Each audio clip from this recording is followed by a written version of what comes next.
Lecture 5. Contractures of Traumatic Origin. Painless tic of the face in a hysterical patient. Summary. 1. Influence of traumatism on the localization of certain diethetic determinations. Contracture of traumatic origin in subjects who present spasmodic rigidity in the latent state. Exaggeration of the tendon reflexes in hysterics. 2. Typical tic non-douloureux of the face. Contracture of the muscles of the face in a hysterical patient. Simulation.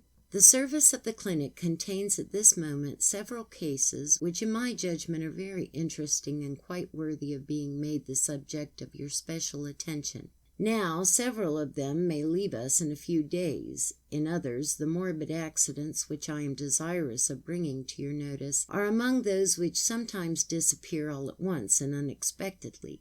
I thought, then, that it would be prudent to improve the occasion and to make these facts the subject of the present lecture. 1. The first case which I am going to present to you will enable you to recognize the influence which the most common traumatic lesions sometimes have on the development of the phenomena of local hysteria, and on that of the contracture in particular. It has long been known that certain affections subordinated to a diethetic disease sometimes develops on the occasion of a traumatic lesion. It is the usual habit for these affections to localize themselves at once in the very parts where the prick, the contusion, the sprain were produced.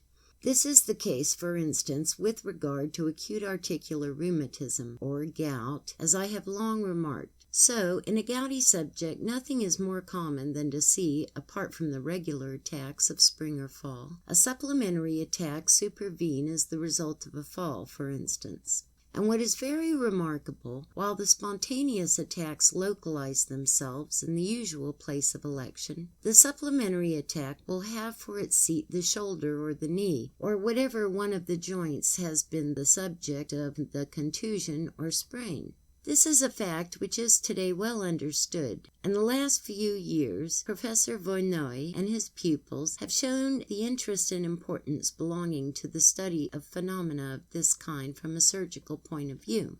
But what is less known, perhaps, is that certain local phenomena of hysteria, and in particular the contracture of a limb, sometimes manifest themselves in the same way and under the same influences. I will come now to the clinical exposition, after which I will call your attention to the lessons which we may derive from the case. This great girl, aged 34 years, is one of the oldest occupants of the Division for Simple Epileptics. She has, in fact, been here for more than 12 years. She belongs to that category of patients which is designated in our hospital under the name hysteroepilepsy with distinct crises. I owe you a short explanation relative to the significance of this word. It means that the girl is affected with two diseases whose attacks present themselves separately. Sometimes it is the hysterical crisis which manifests themselves, the seizures as we call them here. Sometimes the crisis of epilepsy, the fits. We designate, on the contrary, under the name of hysteroepilepsy with mixed crises, the cases in which the hysteria exists alone, but in which the disease also is characterized in the regular attacks by 4 periods, of which the first has the appearance of epilepsy, epileptoid phase, epileptiform hysteria. We have proposed the denomination of great hysteria to characterize this form and take the place of this word hysteroepilepsy with mixed crises, which only leads to confusion. Our patient is affected at the same time with hysteria major, grande hystérie, and with true epilepsy, the fits of epilepsy coming on in the night time, with biting of the tongue, involuntary emissions of urine, etc. Formerly, that is to say prior to the last 5 years, the hysteria predominated over the epilepsy. Thus, in 1874, we reckoned in 1 month 244 attacks of hysteria and 62 epileptic seizures.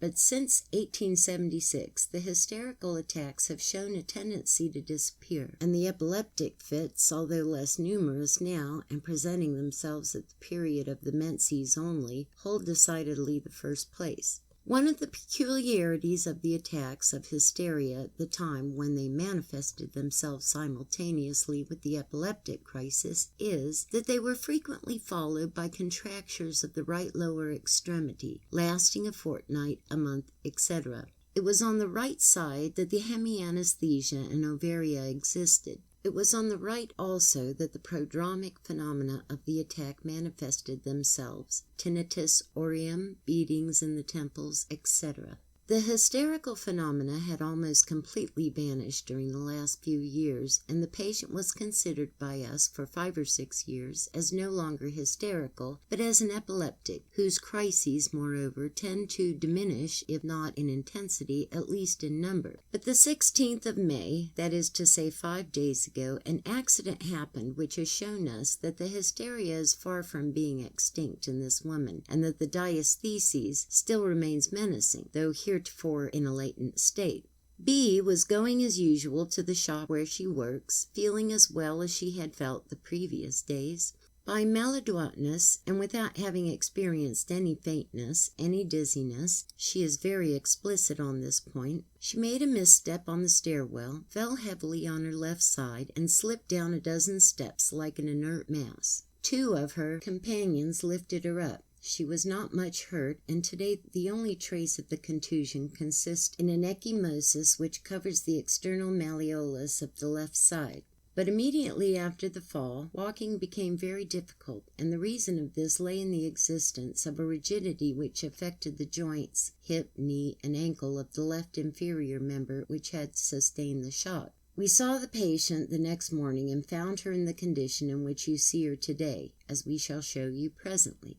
The patient is presented to you lying on her right side. The left inferior member is very rigid about the knee and ankle. Extension and flexion are equally impossible. The resistance is the same in whatever way you desire to move the limb. The flexor and extensor muscles are both in a state of contraction, as you can see. Only, as is habitual in this kind of contracture, in what concerns the inferior member, it is extension which predominates. The thigh and the leg are extended, the foot is flexed upon the sole by reason of the predominant action of the calf muscles. In other words, the 3 segments of the member are in a straight line, the foot taking the position of direct talipus equinus.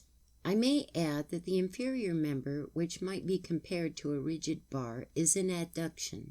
If you succeed in turning it from the middle line and then leave it to itself, it returns to its first position, as if by movement of a spring. Besides, this member has taken a twist at the hip joint, by reason of which the patella and the points of the foot look almost directly inwards.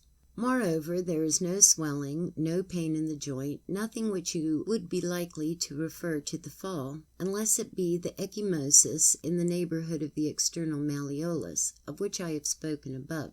I must here remark that this forced attitude of the limb came on rather suddenly. We have here, as I have previously made clear to you, one of the characteristics of the spasmodic contracture of hysterics, in contradistinction to the contractures of organic cause.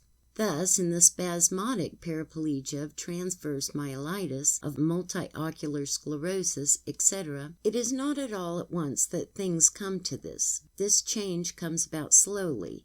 In a first period, you have paraplegia with flaccidity of the limbs. There is only exaggeration of the tendinous reflexes. In a second period, you see ascensions of rigidity. In a third, the rigidity establishes itself in the extension or semi-flexion, and lastly, in a fourth period, which is almost never observed, or at least exceptionally, there is an invincible rigidity which makes the limbs seem like stiff bars. One of the most interesting characters of hysterical contracture is, as you see, that it may attain its maximum all at once. The appearance of the contracture under circumstances like those I have just mentioned, in a subject known to have been affected with hysteria in a high degree, and to have been before a sufferer from contracture, ought naturally to lead us to suspect that a hysterical storm is approaching. We ought, then, to inquire if there were not of the stigmata of hysteria manifest in this patient as a sequel of the traumatic shock, at the same time as the contracture. This is in fact what we do find. The hemianesthesia, which formerly occupied the right side, latterly ceased to exist for several years. It has reappeared, but now it occupies the left side, the side on which the shock took place, and which is the seat of the contracture. The anesthesia occupies the whole of the left side, the limbs, the trunk, the face, with the exception of the parts bordering on the organs of sense, as sometimes happens in such cases. There is no ovaria. Aside from these particulars, there is nothing worthy of mention, unless it be insomnia, which has now lasted for 5 days, and the appearance of the menses, which came on at their proper time 2 days ago. Now it is at the menstrual period that the crises of epilepsy from which this patient suffers habitually make their appearance, and it was then that formerly her hysterical paroxysms came on. It is at least very probable that in a few days we shall witness another outbreak of this kind, following which the contracture will disappear as suddenly, or almost as suddenly, as it came. It is for this reason that I have insisted on bringing this woman before you today, for an opportunity to show you a hysterical contracture of traumatic origin may not again occur for a long time. But you will ask me, are you quite certain that the traumatism has had on this spasmodic rigidity of the member the influence which you suppose? May it not be simply an instance of fortuitous coincidence? In support of the proposition which I affirm, valid reasons are not lacking. Let us take first the argument derived from the considerations outside of hysteria itself. I have already had the occasion to call your attention to the similarity which exists between spasmodic paralysis of the limbs in the hysterical, which is unconnected with any material spinal affection, and spasmodic hemiplegic or paraplegic paralysis due to a medullary lesion. Thus, in hemiplegia consecutive to a lesion of the brain, occupying the internal capsule, and affecting the tract of the pyramidal fasciculus, the members may remain flaccid, but the contracture exists there in a latent state, if I may so speak, as is shown by the exaggeration of the tendon reflexes, ankle clonus, knee jerk, and sometimes in repeating for some time the shocks on the patellar tendon, you produce a temporary contracture which lasts several minutes. In such conditions, then, there is always the liability to contracture, and this may develop if a traumatic lesion supervenes, and it will manifest itself in the very part which has been the seat of the contusion, of the sprain, etc. Thus, in a hemiplegic woman whose case has been reported by Terrier, there ensued a contracture which lasted several months. I might cite numerous examples of the same kind relative not only to hemiplegia but to paraplegia, which took on the spasmodic character under the influence of traumatism. Moreover, to determine the contracture in a member affected with a flaccid paralysis, a violent traumatism is not necessary. Too rude a ferretization, the application of a vesicatory, a vestibium plaster, may produce the same effects as the shock. The theory which enables you to fix these facts in your mind is the following. There exists in these cases of paralysis which have for cause a material lesion, a hyperexcitability of the gray substance, and in particular of the motor cells of the anterior cornua, a particular state which I have proposed, for want of a better word, to designate under the name of strychnism, now cutaneous irritations. The irritation of centripetal nerves in general augment the already exaggerated excitation of the motor cells, which overflows its bounds, and the centrifugal nerve transports the excitation to the muscles which it innervates. But it is time to return to hysteria. In many hysterical patients, on the side of the anesthesia principally, but sometimes to some extent over the whole body, there exists an exaggerated reflex excitability, although you may find a paresis as well marked dynamometric feebleness. It is not astonishing, then, that an excitation of the centripetal nerves, tendinous or otherwise, should determine the same effects as in cases where there exists a lesion of the nerve centers.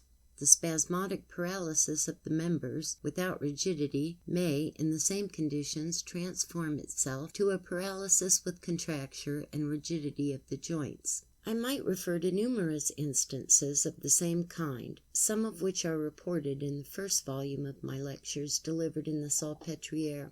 In one case, as the result of a fall upon the back of the head, we saw supervene a contracture of the wrist, which lasted several months. I have also observed the same phenomena as the sequel of bruising the hand in the gearing of a machine.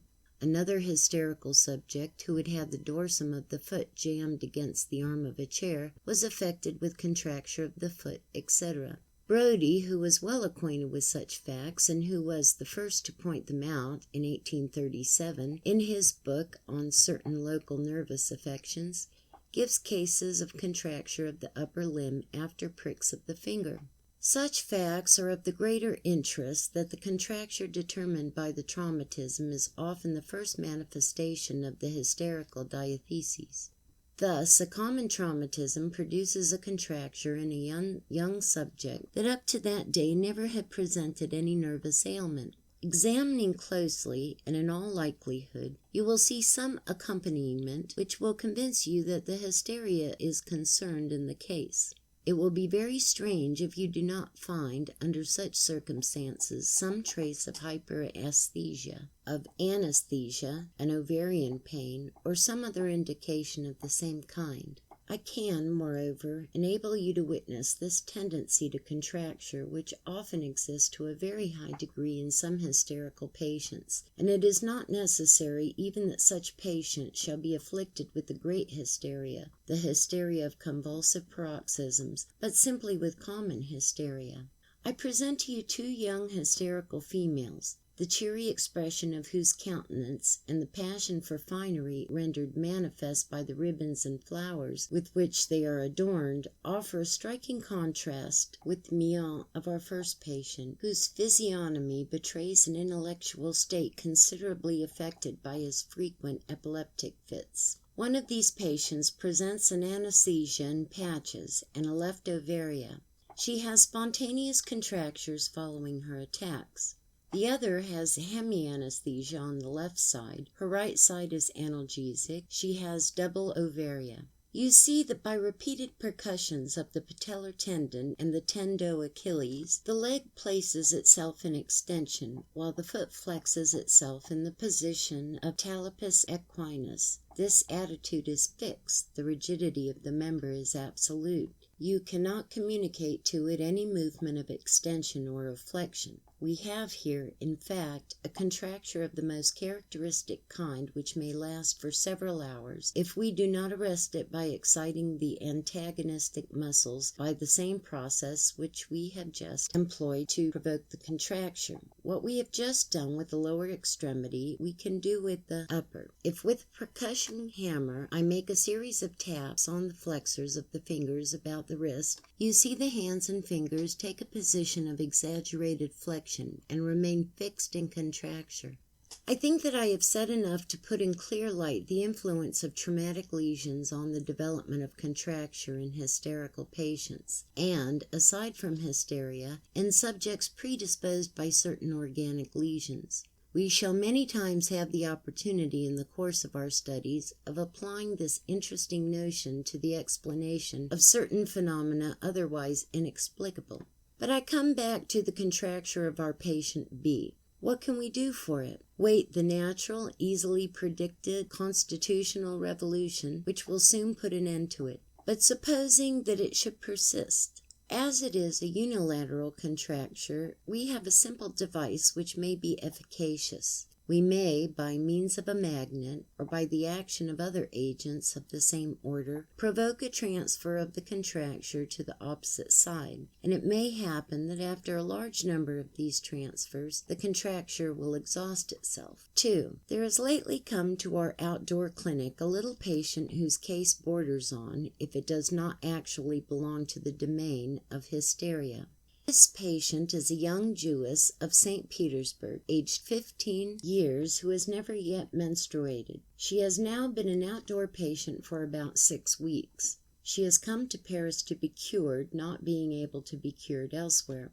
I do not know whether we shall be able to give her the relief which she demands, or rather, which her father demands for her. You will understand presently why I make this reservation. We have here, or we seem to have, a case of painless tick of the face, but the affection presents itself with special characters which differentiate it considerably from the normal type. Here is another patient, gentlemen, whom I shall have occasion to show you on another occasion, and who is a fair example of the painless tick of the face under its common form. It is an old hysterical patient, or rather, it is a woman still hysterical, although she is more than 50 years old, and in whom the attacks of hystero-epilepsy have long since disappeared. But there remains a left hemianesthesia, and on the same side she has a facial tic which dates from 4 or 5 years ago.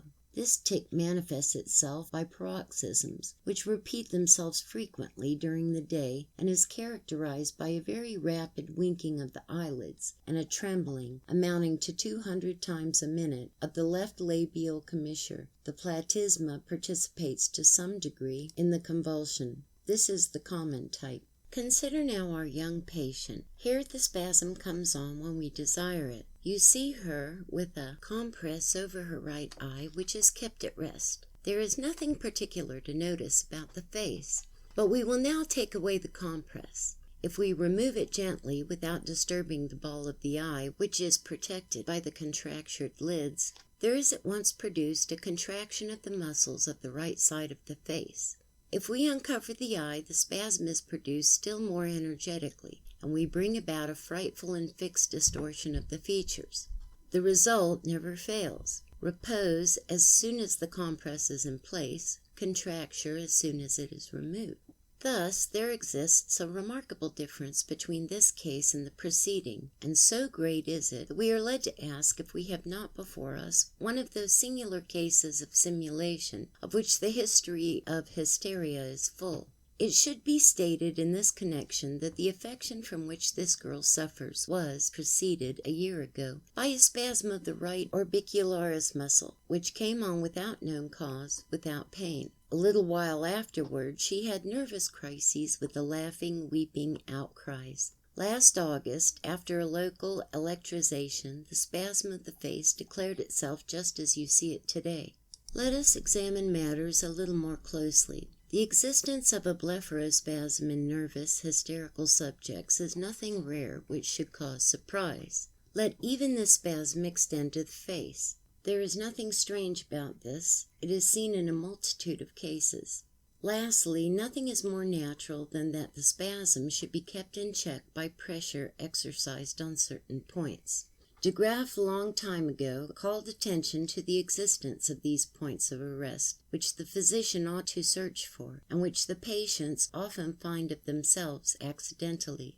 In the case before us, the point of arrest is the eyelid itself, or the supraorbital arch. But here is where the series of strange phenomena begins. The pressure exercised by the little pad is a very slight affair, and, on the other hand, if it were only a matter of pressure, this ought to be efficacious, as well when we practiced it ourselves by applying the pad and in tightening it by the aid of a bandage, as when this operation is performed by the patient herself. Now, in reality, this is not the case.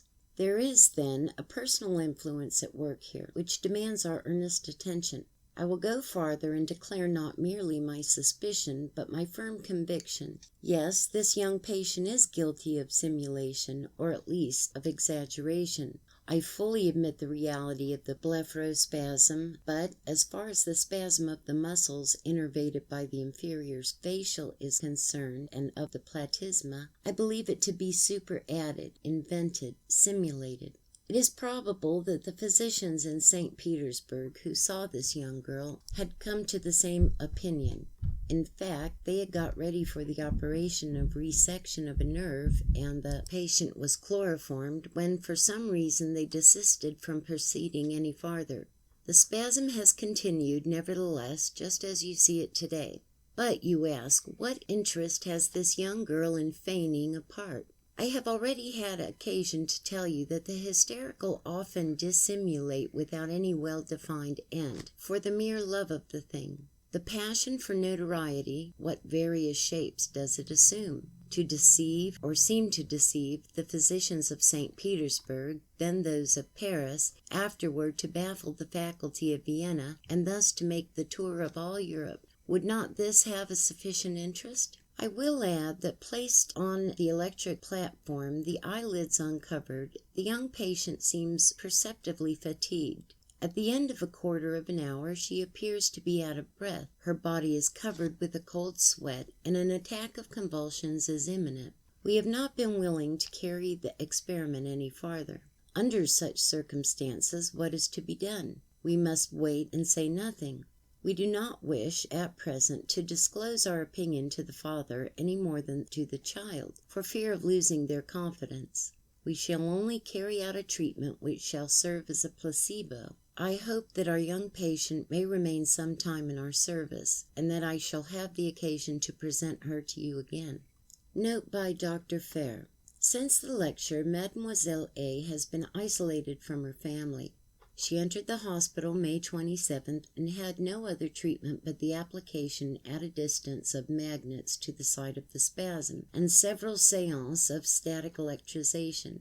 April 1st, under the influence of electrization, the spasm diminished momentarily, and the sensibility increased. Till the 18th June, nothing particular happened, but on that day she had an attack of spasms with piercing cries and contortions, predominating always on the right, the side of the spasm. During the month of July, we made use almost every day of the magnet at a distance. The contracture of the lower part of the face insensibly disappeared.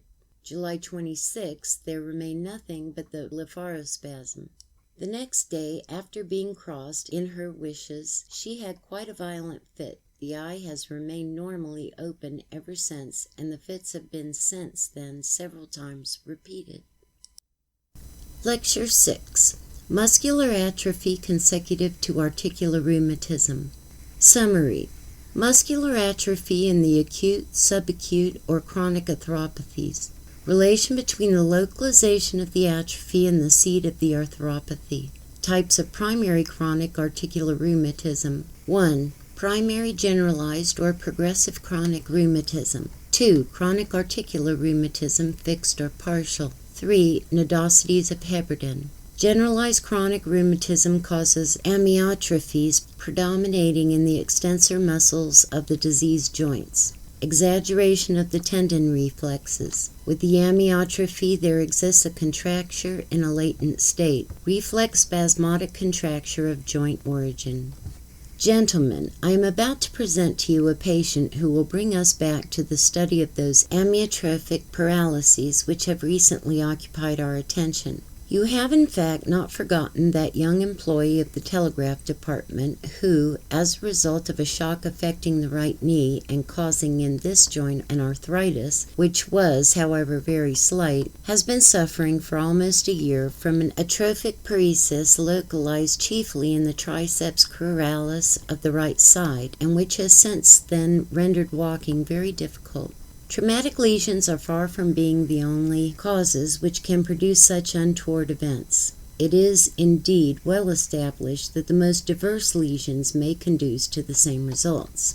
The fact is well demonstrated in reference to acute articular rheumatism, acute gout, Bouchard, Debove, and blennorrhagic rheumatism. What has just been said of the acute or subacute arthropathies may be repeated with respect to chronic articular rheumatism. In all these joint affections, acute or chronic, the amyotrophy comes on according to the laws indicated in a previous lecture, i.e., it localizes itself predominantly in the extensor muscle of the affected joint. Thus it is the gluteal muscles which are, for the most part, affected when there is an arthritis of the hip. It is the triceps cruentalis if the knee is affected. It is the triceps brachialis if the lesion is seated in the elbow, etc. This relation between the seat of the joint affection and the localization of the muscular atrophy is even sufficiently regular and constant to be utilized in certain cases of difficult diagnosis. Thus, in certain arthrities, in certain cases of morbus coccygenesis, not far advanced, when the physical signs are with difficulty appreciable by reason of the deep situation of the joint. The very marked flattening of the hip of the corresponding side resulting from atrophy of the lower fasciculi of the great gluteus muscle may also be considered as a very significant indication. Long before the muscular atrophies of joint origin were known, Adams called attention to this flattening of the gluteal region in certain chronic affections of the hip. Adams, A Treatise on Rheumatic Gout, London, 1857. The case which I am going to present to you belongs to the category of chronic articular rheumatism. I must first premise that I have proposed to refer to three fundamental types, the quite varied forms under which this affection presents itself. Charcot, Traité de la Goutte de Garrot, note page 602, Maladie des Vieillards, 2nd edition, 1874, page 197, etc. 1. Primary chronic articular rheumatism, generalized or progressive. This is the nodular rheumatism of medical writers. It has a chronic course from the onset and presents an almost invincible tendency to become generalized. The small joints of the extremities, those of the hands in particular, generally the metacarpophalangeal, are the ones which are first affected, and they are taken symmetrically. Then, after a time, most of the other joints are slowly but surely invaded. During all the long course of the disease, the patient has often to endure severe pains which are frequently accompanied with febrile reaction. 2. Primary chronic articular rheumatism, fixed or partial. This disease, which presents the same characters of chronicity at first as the previous form, remains in general localized in one or two of the large joints, and there produces profound alterations. It has often been described in surgery under the names of dry arthritis of morbus coccygenealis when it affects the hip. It is accompanied with pains of slight intensity, and all febrile reaction is wanting. 3. Nodosities of Heberden. This is the affection described by Heberden under the name of digitorum nodi. Very generally, though wrongfully referred to as gout, it occupies almost exclusively the articulations of the phalangine with the phalangettes, and sometimes of the phalangines with the phalanges. It spares, on the contrary, the metacarpophalangeal, which are predominantly affected in nodular rheumatism proper. It hardly needs to be said that dry arthritis is the anatomical substratum of all of these clinical forms, but to each one of them corresponds a certain modification of the anatomo-pathological type. These three forms, in fact, are not absolutely separated. They are connected by insensible transitions. There are cases which are in some sort intermediate, and the case which we are now about to study belongs at the same time to chronic partial articular rheumatism and, if you please, to chronic generalized articular rheumatism. It is chronic partial rheumatism extending to a great number of joints. The patient, L by name, aged 51 years, hairdresser, had enjoyed good health up to the age of 44 years. During the last 9 years, he has unfortunately occupied a dark and damp basement room back of the shop, and there, during the night, he has often suffered from cold. The influence of a damp habitation in the etiology of chronic rheumatism is one of the determining causes the most often alleged and the least contested, and it is very remarkable that the joint pains do not generally appear till several years after the period when the noxious influence has begun to exert itself. There is here, then, a sort of incubation. So, in our patient, it was not till the end of 5 years' sojourn in this damp, dark room that the first arthropathies manifested themselves. The joints had been affected in the following order: the wrists first, then the shoulders, then the ankles, knees, hips, elbows, lastly the fingers in a slight degree, and the cervical joints. This successive invasion has taken place during a period of 4 years. The pains have been of little intensity, the swelling slightly pronounced. There has never been either redness or fever. The patient has never been obliged to keep to his bed, but he has been hampered and impeded in certain movements of the wrist necessary to his occupation. then a rapid emaciation supervened, and a great muscular enfeeblement, making walking extremely difficult and obliging him to give up his occupation.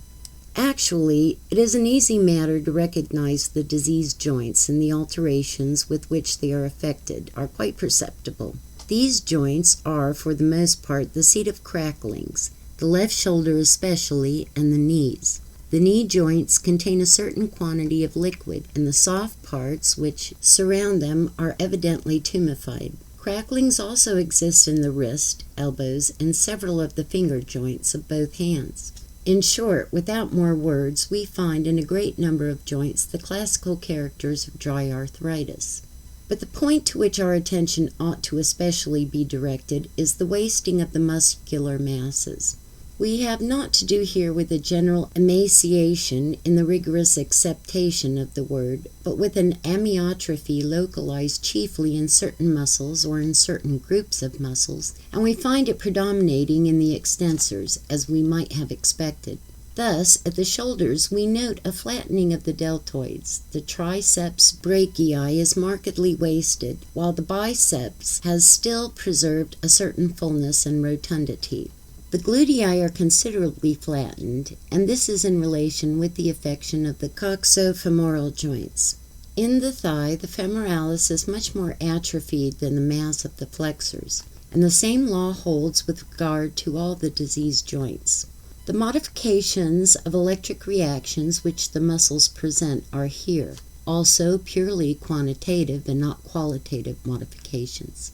Only one muscle is excepted, namely the vastus externus on the right side, which offers the reaction of degeneration, consisting in this that the ferratic excitability is enfeebled while the galvanic is exalted. This is the sole exception.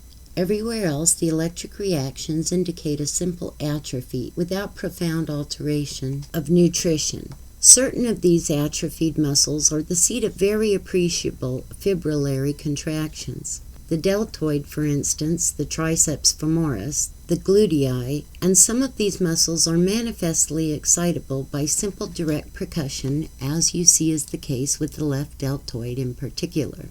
To these trophic lesions of the muscles corresponds a motor impotence, which is the more pronounced the greater the amyotrophy happens to be. Walking is difficult rather by reason of the amyotrophic paresis rather than by reason of the pain. As for the hands, the dynamometric force is very limited. Thus it is represented by 10 for the right hand and 12 for the left, the normal mean being about 80. A more attentive examination enables us to see that in the upper members is the extensors which are at fault, as might have been expected. Thus, for example, it is very easy to overcome the extension of the elbow, while the limb placed in flexion resists quite well the efforts made to extend it. We remark the same thing in relation to the wrist joint and to the knee. You see, then, that everything in respect to this patient harmonizes well, in all essential particulars, with what we have seen in the telegraph operator, whose atrophic paralysis came on in consequence to an injury. We may then conclude that the arthropathies of generalized chronic articular rheumatism determine just as do the traumatic arthrities, that reverberation to the spinal center, whose consequence is amyotrophic paralysis predominating in the extensors. Dubove, Progrès Médical, 1880, page 1011, has had occasion to study under the microscope the muscles of a chronic rheumatic patient affected with muscular atrophy, and he has noted certain characters which justify classing these amyotrophies along with myopathies of nervous origin, to wit, an irregularity of the atrophy which attacks in different degrees not only the fasciculi of the same muscles, but even the fibers of the same fasciculus, and a considerable degree of sclerosis of the interstitial connective tissue. But between the two cases there is, on another point, a resemblance to establish.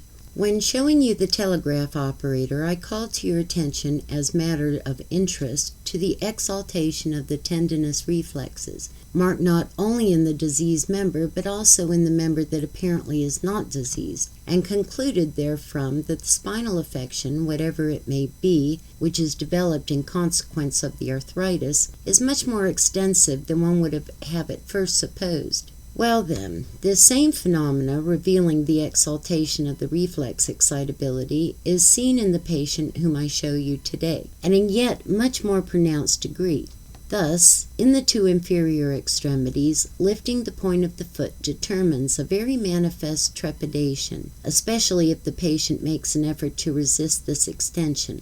In order that you may now well appreciate the exaltation of the patellar reflexes, I place the patient sitting on the edge of the bed, the extremity of the feet resting on the side of a chair. You see that on both right and left, the percussion of the patellar tendons has for an effect to determine at each stroke a movement in the shoulders, especially the left. Thus, I repeat, every time that you strike the patellar tendon, whether on the right side or on the left, there is a contraction of the deltoid, of the trapezius, of the pectorals major, and the shoulder is manifestly raised and engages in its movement the entire upper limb. We find then here in the lower limbs the elements which constitute spasmodic paraplegia at the period when the permanent contracture, though not yet developed, is at the same time imminent. Now, these phenomena are so pronounced that an astute practitioner has been led to think that in this case the spinal lesion was primary, the arthropathies and the amyotrophy being secondary. But the evolution of the morbid phenomena protests against this view.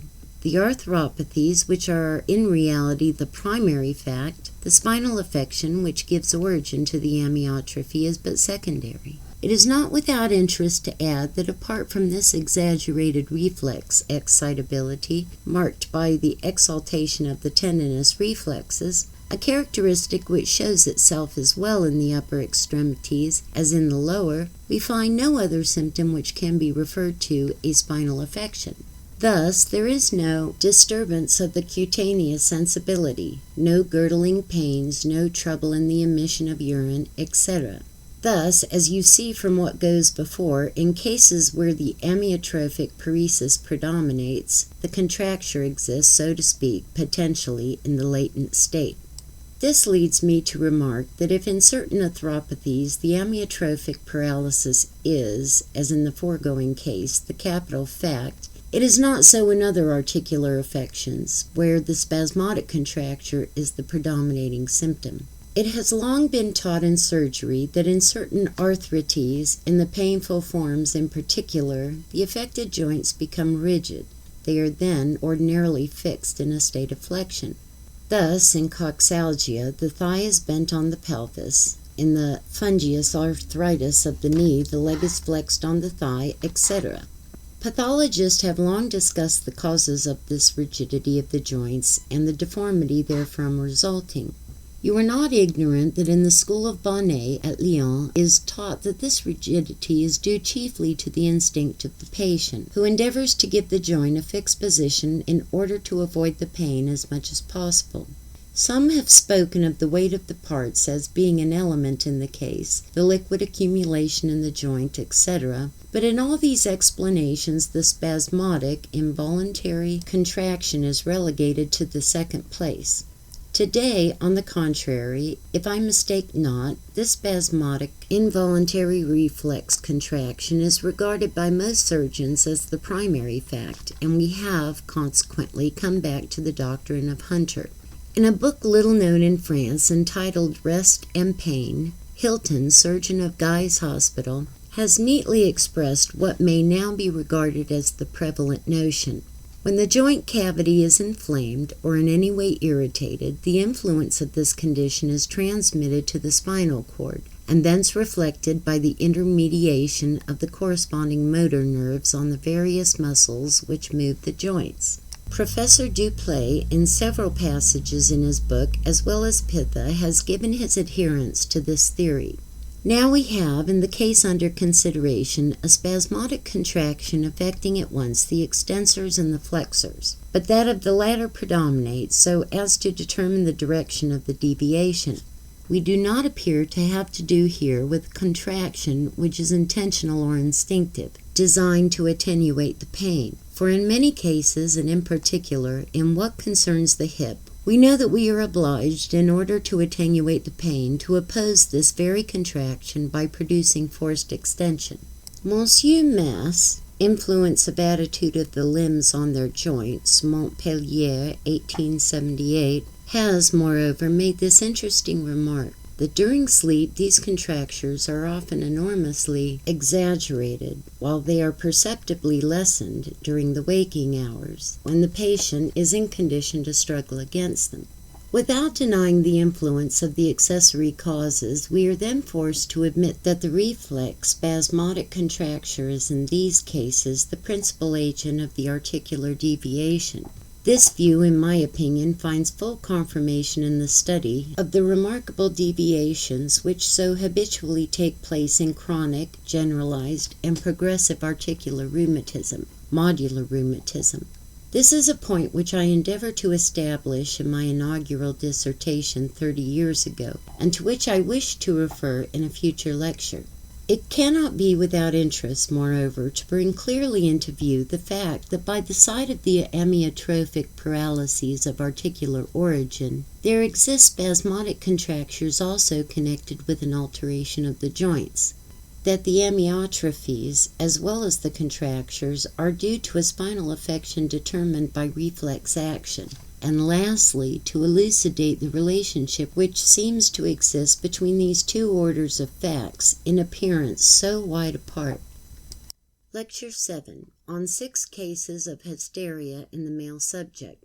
Summary. Hysteria in the male is not so rare as one might suppose. Role of traumatism in the development of this affection, railway spine. Tenacity of hysterical stigmata in typical cases in both sexes.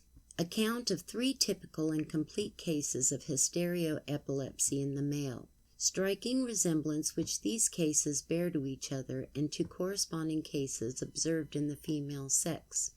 Gentlemen, we shall study today hysteria in the male sex, and in order the better to compass the subject, we shall consider male hysteria more particularly in adolescent subjects, or such as are in the rigor of age and in full maturity, that is to say, in men of from 20 to 40 years, and we shall give attention more specifically to that intense, very pronounced form which corresponds to what is called in the female great hysteria, or hysterio-epilepsy with mixed crises. If I have decided to take up this subject, which I have touched upon many times already, it is because we have actually in our clinical service at the present time a truly remarkable collection of patients, whom I shall cause to appear before you, and whom I shall study with you. I have for my object especially to make you recognize and prove by your senses the identity of the great neuroses in both sexes. For in the comparison which we shall make as we go on to the symptoms of hysteria major in the female and in the male,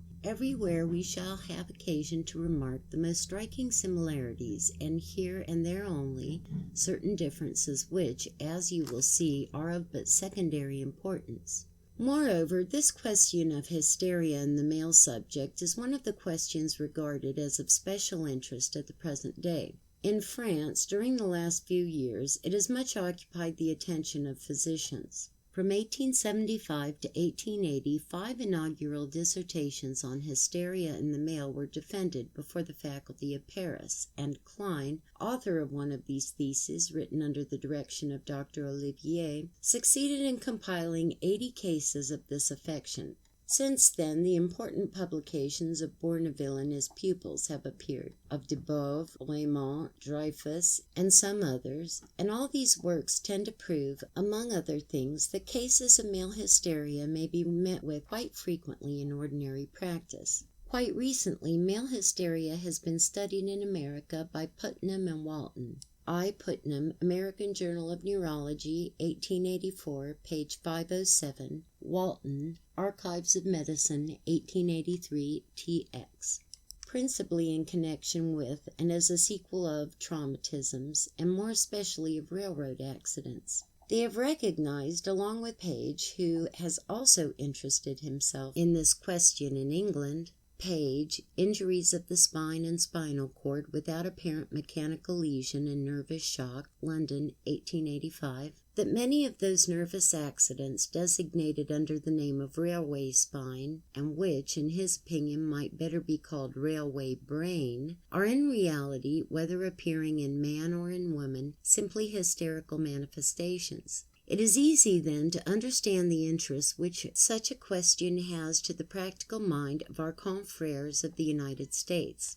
The victims of railroad accidents quite naturally claim damages of the companies. The case goes to court, thousands of dollars are at stake. Now, I repeat, often it is hysteria which is at the bottom of all these nervous lesions. Those neuropathic states, so grave and so tenacious, which present themselves as the sequel of collisions of that kind, and which render their victims unable to work or pursue any regular occupation for months, and for even years, are often only hysteria, nothing but hysteria. Male hysteria is then worthy of being studied and known by the medico-legalist, for he is often called upon to give his opinion in matters concerning which great pecuniary interests are at stake before a tribunal which would likely be influenced, and in this circumstance renders his task more difficult, by the disfavor which still attached to the word hysteria on account of prejudices profoundly rooted. A thorough acquaintance not only with the disease but also with the conditions under which it is produced will be on such occasions the more useful from the fact that the nervous disorders often ensue without any traumatic lesion and simply as a consequence of the psychical nervous shock resulting from the accident.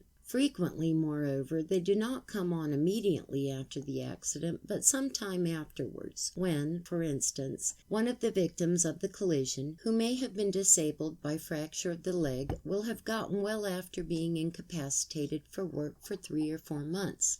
Another, perhaps, may have been suffering from nervous troubles which are destined to prevent him from working for 6 months or a year, but which have not reached their full intensity. You see how delicate in such cases is the mission of the medical jurist, and it is the medico-legal side of the question which seems among our American confrères to have awakened a new interest in the study of hysterical neurosis, heretofore a little neglected. In proportion as the disease has been better studied and better known, as habitually happens in similar circumstances, cases become apparently more and more frequent, and, at the same time, more easy of analysis. I just told you that 4 or 5 years ago Klein, in his thesis, had collected 80 cases of hysteria in men. Today, Betault, who is preparing in our hospital service a special work on the subject, has been able to gather together 218 cases of the same kind, none of which belong to our clinic. Male hysteria is, then, far from being rare. Indeed, gentlemen, if I were to judge from what I see every day among us, these cases are very often misunderstood, even by very distinguished physicians.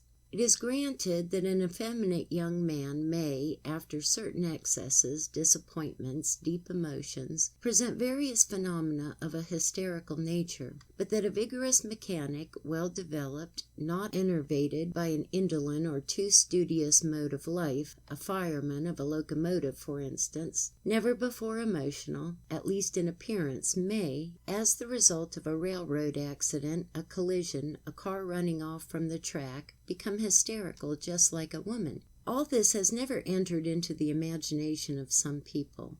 Nothing, however, is better proved, and pathology must adjust itself to this new conception, which will hereafter take its place along with other propositions which are today received as demonstrated truths, after having long fought their way through skepticism, and often through ridicule. There is a prejudice which doubtless contributes much to oppose the diffusion of right knowledge relative to hysteria in the male sex. I refer to the relatively false notion generally entertained of the clinical tableau of this neurosis in the female. In the male, in fact, the disease often presents itself as an affection, remarkable by the permanence and tenacity of the symptoms which characterize it. In the female, on the contrary, and this is without doubt that which seems to constitute the capital difference between the two sexes in the estimation of anyone who does not thoroughly and radically know the disease in the female, what is generally believed to be the characteristic feature of hysteria is the instability, the mobility of symptoms. In hysteria, it is said, observations of the disease in the female being naturally taken as the basis of this opinion, the phenomena are mobile, fugacious, and the capricious march of the affection is often interrupted by scenes of the most unexpected nature. Very well, but, gentlemen, this mobility, this fugaciousness, is far from being a universal characteristic of hysteria, even in the female, as I have shown you by numerous examples. Yes, even in females there are cases of hysteria with durable, permanent phenomena, extremely difficult to modify, and which sometimes resist all medical interference. Cases of this kind are numerous, very numerous, if, indeed, they do not constitute the majority. This is a point to which I shall return shortly, but for the moment I content myself by remarking only that the permanence of the hysterical symptoms in the male and their tenacity often prevent the medical attendants from recognizing their true character. Some, in the presence of phenomena which resist all therapeutic modifiers, will believe, I imagine, if there exist sensorial troubles with nervous crises simulating more or less the epileptic fit, that they have to do with an organic localized lesion, lésion en foyer, an intracranial neoplasm, or if it is a case of paraplegia with an organic spinal lesion. Others will willingly admit, or will even confirm, that there can be no question in these cases of an organic alteration, but simply of a dynamic lesion. But in view of symptoms whose tenacity does not comport with the scheme which they have in mind of hysteria, they will think that they have before them a special disease, not yet described, and which merits a place by itself. A mistake of this kind seems to me to have been committed by M. Oppenheim and Thompson of Berlin in a memoir, Arc de Westphal, BD 15, Heft 2 and 3, which contains, however, a great number of interesting facts, carefully observed, if not always well interpreted, at least according to my way of thinking. These gentlemen have observed hemianesthesia, sensitive and sensorial, like in all points to that of hysterical patients, in 7 observations similar to those of Putnam and Walton. These cases had to do with firemen, conductors, working men, victims of railroad or other accidents, all of whom had sustained a blow to the head, a concussion, or a general shock. Alcoholism, lead poisoning, etc. were not factors in these cases, and the fact was recognized that, according to every probability, there existed no organic lesion in these subjects. We have here, then, a set of cases quite like those of Putnam and Walton, but differing from the latter in this respect, that the German authorities are not willing to concede that these are cases of hysteria, which to their minds constitute something peculiar, something undefined, undescribed pathological state, demanding a new place in the nosological category. The principal arguments which Oppenheim and Thompson adduce to the support of their theses are the following. 1. The anesthesia is obstinate. We do not see there those capricious changes which are characteristic of hysteria. It lasts just as it is for months and for years. 2. Another reason is that the psychical state of the patient is not that of the hysterical. The troubles of this order in these patients have not the changing, mobile traits of hysterical manifestations. The patients are conspicuously depressed, melancholic after a permanent sort, and without great fluctuations in the degree of their melancholy. It is impossible for me to agree with the conclusions of M. Oppenheim and Thompson, and I hope to show you, gentlemen, 1. That the sensorial hysterical troubles may, in the female even, present a remarkable tenacity, and that in the male it is often so. 2. That in the male in particular, the depression and the melancholic tendency are most commonly observed in the most marked, the least contestable cases of hysteria. we do not indeed ordinarily observe in the male subject, although this is assuredly not a distinct characteristic of the first order, those caprices, those changes of character and humor which belong more commonly, but not necessarily, to the hysteria of the female. But it is time, gentlemen, to bring an end to these preliminary remarks in order to come to the principal object of our lesson today. We shall proceed by a clinical demonstration to study together in detail a certain number of perfectly characteristic cases of male hysteria. While thus engaged, we shall bring to view the likenesses and the differences that exist between the symptoms of hysteria observed in men and those which we are familiar every day in the corresponding form of the disease in women. Lastly, I intend to present, after the manner of a summary, certain general considerations on the great hysteria, hysteria major, as seen in the male sex. But before coming to my subject proper, I desire briefly to remind you by two examples to what extent in the female the permanent symptoms of hysteria, the hysterical stigmata, as we are wont to call them for convenience, may show themselves fixed, tenacious, and consequently exempt from that proverbial mobility which has been attributed to them, and which some writers regard as characteristic of the disease. I shall not refer now to the 6 or 8 subjects of great hysteria actually assembled in our wards. Certain of them have presented for months, and even for years, a simple or double anesthesia, which our best and most appropriate therapeutic modifiers can influence only for a few hours. I will limit myself to presenting to you 2 women who are veritable veterans of hysterio-epilepsy, and who now, being rid for several years of their great attacks and discharged from the medical services, exercise in the hospital the functions of domestics. The first, L by name, well known in the history of hysterio-epilepsy, and noted for the demoniacal character which her convulsive crisis presented, is today 63 years of age. She entered the Salpêtrière in 1846, and I have not ceased to have her under observation since 1871. At this time she was affected, and she still is today, with a right hemianesthesia, complete, absolute, sensorial and sensitive, with ovaria on the same side, which, during this long period of 15 years, has never been modified, even temporarily, whether by the action, many times tried, of anesthesiogenous agents, whether by the progress of age and the menopause.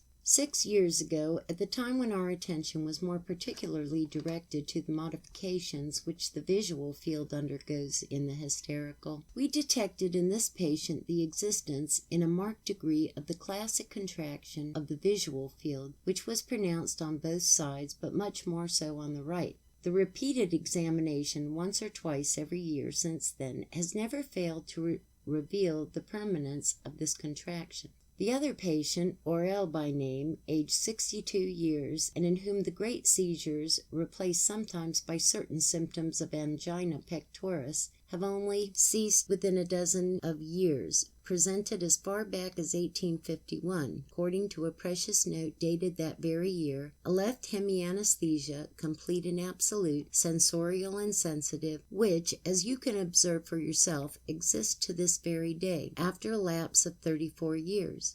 This patient has been under our observation for 15 years, and never has the hemianesthesia in question ceased to present itself during our often repeated examinations. The double contraction of the visual field, very plain on both sides, but more pronounced on the left, which the campometric examination has enabled us at the present time to find, already existed with her 5 years ago.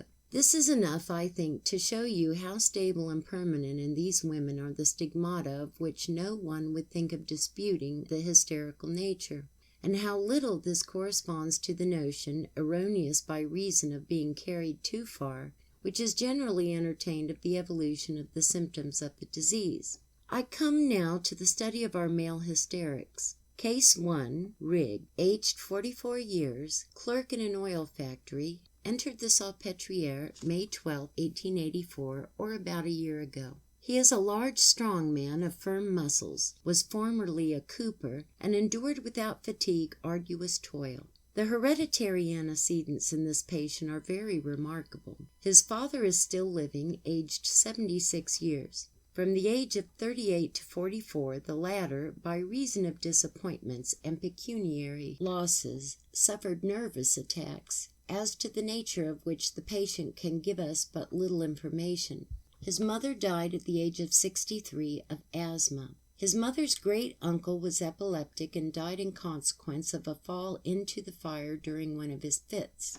The 2 daughters of this uncle were also epileptic. Rigg has had 7 brothers and sisters who have never had any nervous diseases. 4 are dead. Among the 3 living, 1 sister is asthmatic. He himself has had 9 children, 4 of whom died young. 1 of the 5 who are still living, 1 daughter, 15 years old, has nervous crises. Another, aged 10 years, has attacks of hysteria, which Dr. Marie has witnessed in this very place. Another daughter is feeble in intelligence. Lastly, 2 boys presenting nothing in particular to note. In the personal antecedents, we find the following facts. At the age of 19 or 20 years, the patient was attacked with acute articular rheumatism without lesions of the heart. The last attack lasted 6 months, and it is, perhaps, to the rheumatism that we are to attribute the deformation of the hands, which we note in this patient. While a child, he was very timid. His sleep was troubled by dreams and nightmares, and besides, he was addicted to somnambulism. He would often rise in the night time and go to work, and the next morning he would be much surprised to find his job done.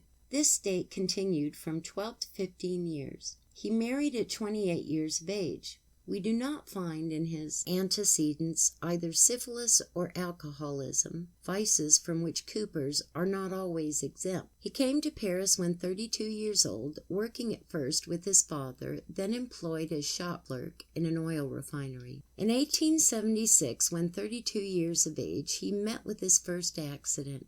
He cut himself quite deeply with a razor which he was sharpening, as some people are in the habit of doing, by strapping it back and forth on the front aspect of the forearm. A vein was cut and the blood spurted. Under the influence of the hemorrhage and fright, the patient lost consciousness and fell to the ground. He was a long time in recovering, remaining 2 months profoundly emaciated, pale, and without power to work. In 1882, consequently about 3 years ago, he was lowering a barrel of wine into the cellar when the cord which held it gave way.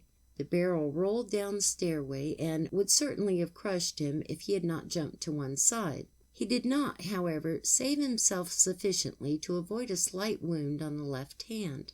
Despite the fright which he experienced, he was able to get up and help raise the cask. But 5 minutes afterward, he had an attack of loss of consciousness, which lasted 20 minutes.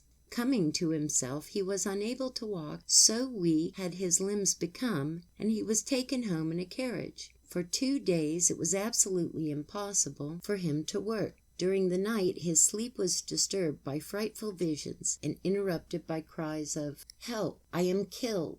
He went over again in dreams the scene in the cellar. He had nevertheless resumed his work when 10 days after the accident, in the middle of the night, he had his first attack of hysteria. Since this time, the attacks returned almost regularly, every 2 months, and often in the interval, during the night, whether at the moment of the first sleep or about the time of waking, he would be profoundly disturbed by visions of ferocious animals. Formerly, as he came out of these fits, he remembered that he had been dreaming during the attack, a phenomenon which no longer exists. He imagined that he was in a dark forest pursued by robbers or frightful animals, or the scene of the cellar was acted over again, and he saw the wine casks rolling upon him and threatening to crush him. He affirms that never, during these seizures or in the interval, has he had dreams or hallucinations of a gay or agreeable character. About this time, he went to St. Anne Hospital for advice and treatment. The physicians there prescribed for him bromide of potassium, and this medicine, a fact to be noticed, has never had the least influence on the attacks, although administered for a long time till the organism was saturated with it. It was under these conditions that Rigg was admitted to the Salpêtrière, and at his entrance we made note of the following state. The patient is pale, anemic, has but little appetite, especially for meat, to which he prefers acid foods. In short, the general condition is far from satisfactory.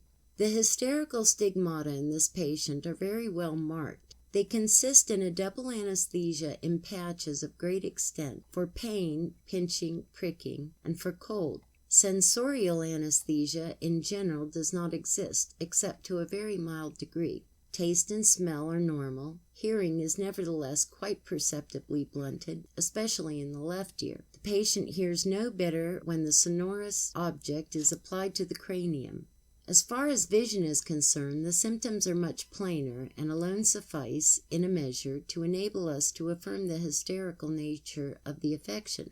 He presents, in fact, on both sides a notable contraction of the visual field, more marked, however, on the right. He distinguishes all the colors, but the visual field of the blue is more contracted than that of the red, and passes within the latter a phenomena when it is met with, which is quite characteristic, as far as I know, of the visual field of the hysterical patients. Of this I have many times shown you examples.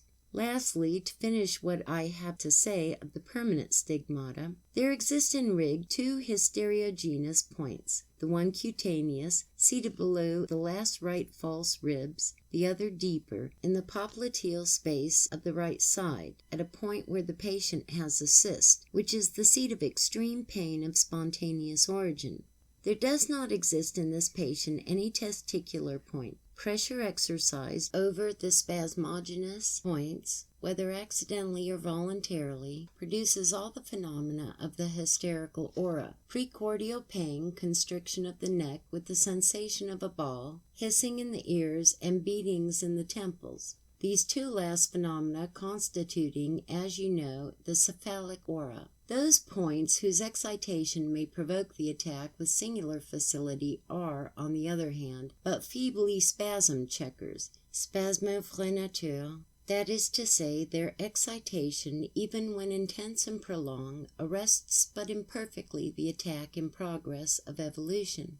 In the mental state of Rig, today as in the past, it is always anxiety, fear, distress that predominate. He cannot sleep in the dark. In full day he does not like to be alone. He is of excess sensitiveness, and he experiences great fright at the sight or remembrance of certain animals, such as rats, mice, toads, which he often sees, moreover, in terrifying nightmares, or in hallucinations occurring when half asleep. He has always said, "I am weary of myself," he says. He manifests a certain mobility of mind characterized by the fact that he can apply himself to nothing, and that he undertakes and abandons with the same facility 5 or 6 tasks at a time. He is intelligent and has a fair amount of education. He is, moreover, of a mild disposition and totally devoid of vicious propensities.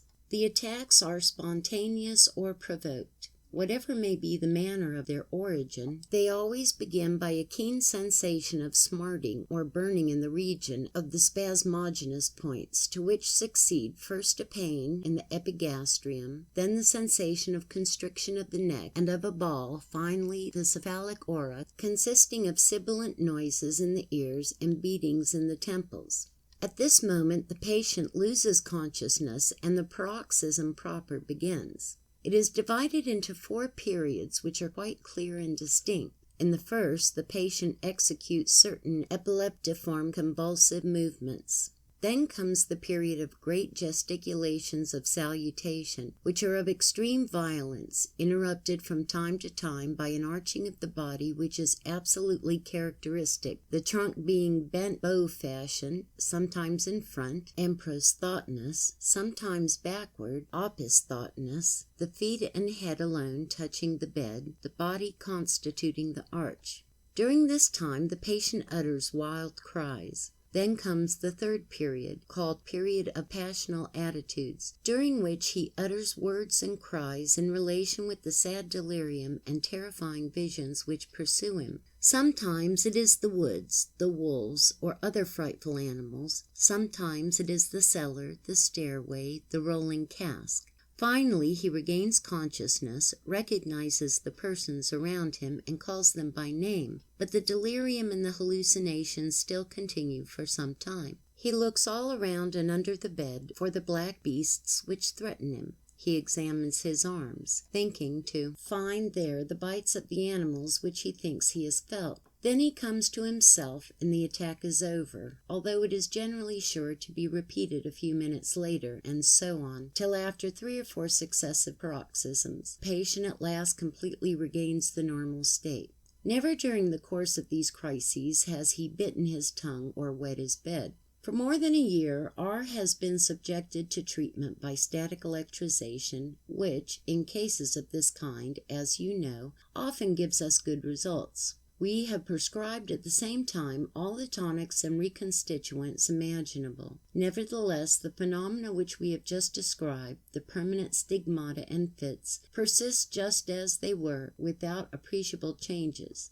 They seem, in short, having already existed almost 3 years, to be of the kind that undergo very slow modification. We have, however, certainly here, as you will all agree, a case of hysterio-epilepsy with mixed crises, epileptiform hysteria, as clearly characterized as possible, and it is plain that the stability of the stigmata, on which we have sufficiently insisted, should not an instant stay our diagnosis. To conclude this case, so perfectly typical, I will still further call your attention to certain particulars which the clinical analysis has disclosed. In the first place, I will mention particularly the nervous heredity so strongly pronounced in his family, hysteria in the father, very probable at least, great uncle and cousins, German of the mother epileptic, 2 daughters, one of whom is hysterical, the other hysterio-epileptic. You will frequently, gentlemen, meet with these conditions of heredity in the hysterical male patient, and find them, perhaps, more marked even than in the female. I must remind you, moreover, how in our patient the hysterical manifestations were developed on the occasion and as the result of an accident which threatened his life. Could the traumatism, which was the consequence of the accident, and it was nothing but a trifling wound of the finger, have sufficed of itself to cause the development of the nervous symptoms? This is possible, but I would not affirm it. It is always necessary, alongside of the traumatism, to take account of a factor which very probably has played a more important part in the genesis of these accidents than the wound itself. I refer to the terror experienced by the patient at the moment of the accident, and which found expression shortly afterwards in loss of consciousness followed by temporary paresis of the inferior extremities. This same psychical element is found, apart from the traumatism, in some of the cases described by Putnam, Walton, Page, Oppenheim, and Thompson, where its influence, often predominant, cannot be misunderstood. This fact of the development of the hysterical phenomena on the occasion and as a result of a shock, with or without traumatism, where emotion has played a great part, you will also find, gentlemen, in most of the other patients who will presently be shown to you. The cases which are now to be presented for your study are in many respects patterned after the preceding, and this will be my excuse for not entering into lengthy details respecting them. Case 2. Gill, aged 32 years, a gilder of metals, entered the Salpêtrière in January 1885. There is nothing peculiar to note in his hereditary antecedents. His father, who was a very passionate man, died at the age of 60 years from paralysis, which did not, however, follow a fit of any kind. His mother, who died of tuberculosis, was a nervous woman, but never had any fits. The personal antecedents are much more interesting to study. When 10 years old, he was addicted to somnambulism. Since his childhood, he has been afraid of the dark, and during the night has been subject to hypnagogic hallucinations and to nightmares. In early life, he made an abuse of coitus. He feels from time to time a sort of irresistible impulsion towards women. He would often leave his work to run after some woman of the town, and after obtaining his desire, he would return immediately to resume his occupation. He is, moreover, an insatiable masturbator. He is, nevertheless, intelligent, is a clever workman, and learns easily. On occasions he is given to music. He plays the violin and accordion. He is very fond of going to the theatre, nevertheless is of a rather gloomy and taciturn disposition, and habitually seeks solitude. His occupation, in which large use is made of mercury, has never produced in him any accidents which may be referred to mercurial poisoning. There are no signs of alcoholism, none of syphilis. His first fit took place at the age of 20 without known cause. He was seated on the imperial of the omnibus when he felt the first warnings of the coming seizure. He had just time to get down when the convulsive attack took him in the street. These fits thereafter returned quite frequently. He reckoned at one time as many as 4 or 5 a month. It seems that this time, in some of the paroxysms, he would make urine. The convulsive crises were for several years becoming less and less frequent, and he was having considerable exemption from his malady when, in 1880, he was the victim of an assault in the night time. He received a blow from a hammer on the head in the right parietal region, fell without consciousness, was robbed, and left for dead on the spot.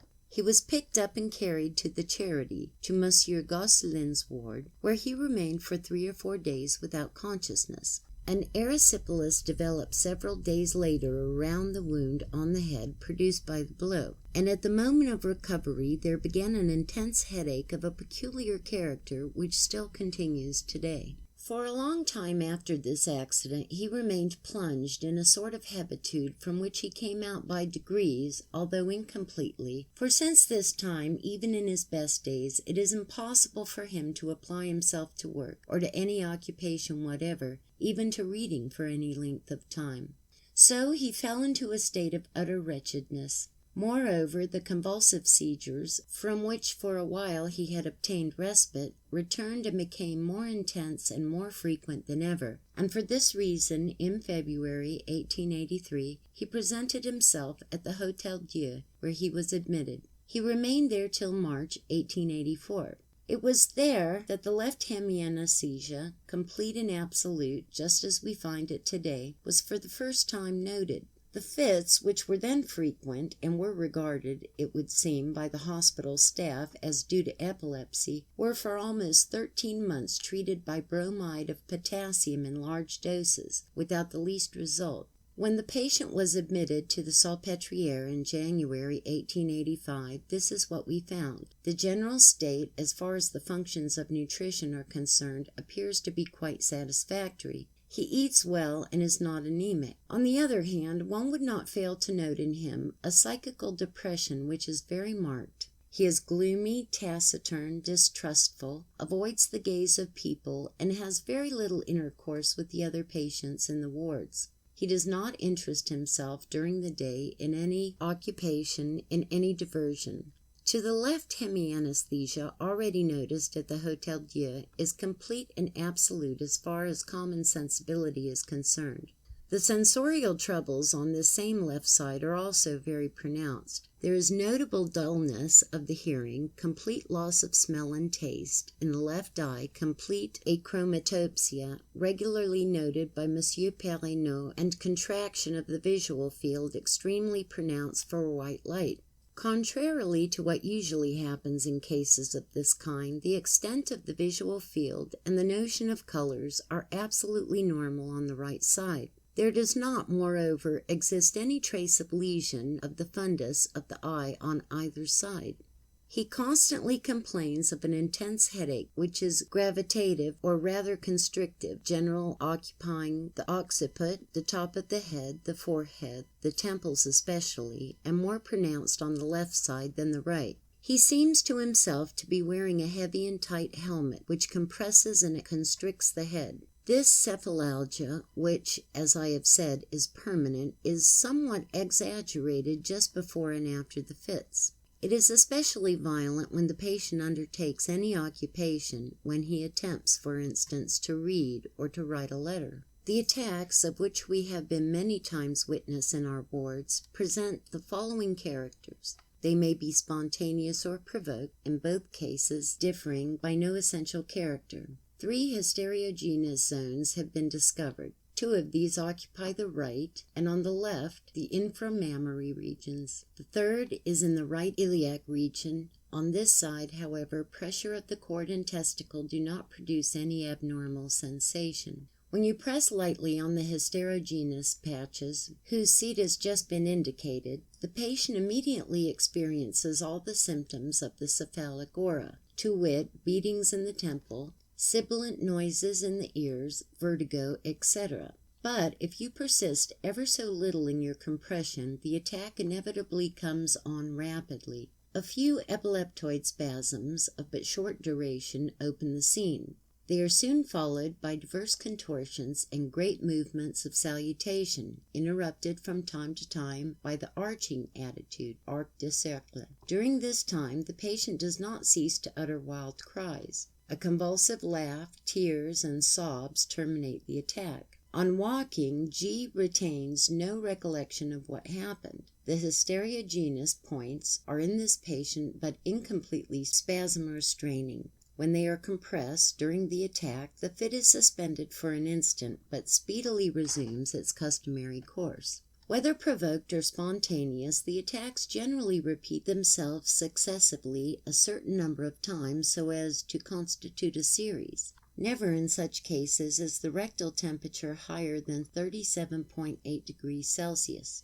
According to the brief description above given, you will notice that the case of G resembles in many particulars that of Rig, case 1, from which it differs in only a few particulars. In both cases there are the same hysterical stigmata, the same melancholic tendencies, the same kind of attacks, with this peculiarity relative to G, that in him the aura is evolved with great rapidity, and that in the crisis the passional attitudes are wanting. Let us note the few differences to which it is well worth the while to call the attention relatively to the second case. We have said that in some of the attacks G bites his tongue and urinates in his clothes. This fact has been sufficiently noticed by us. We were, for a short time, led to believe from this that we had here a case of hysterio-epilepsy with distinct crisis, to wit, true epilepsy on the one side, hysteria major on the other, manifesting themselves under this form of separate attacks.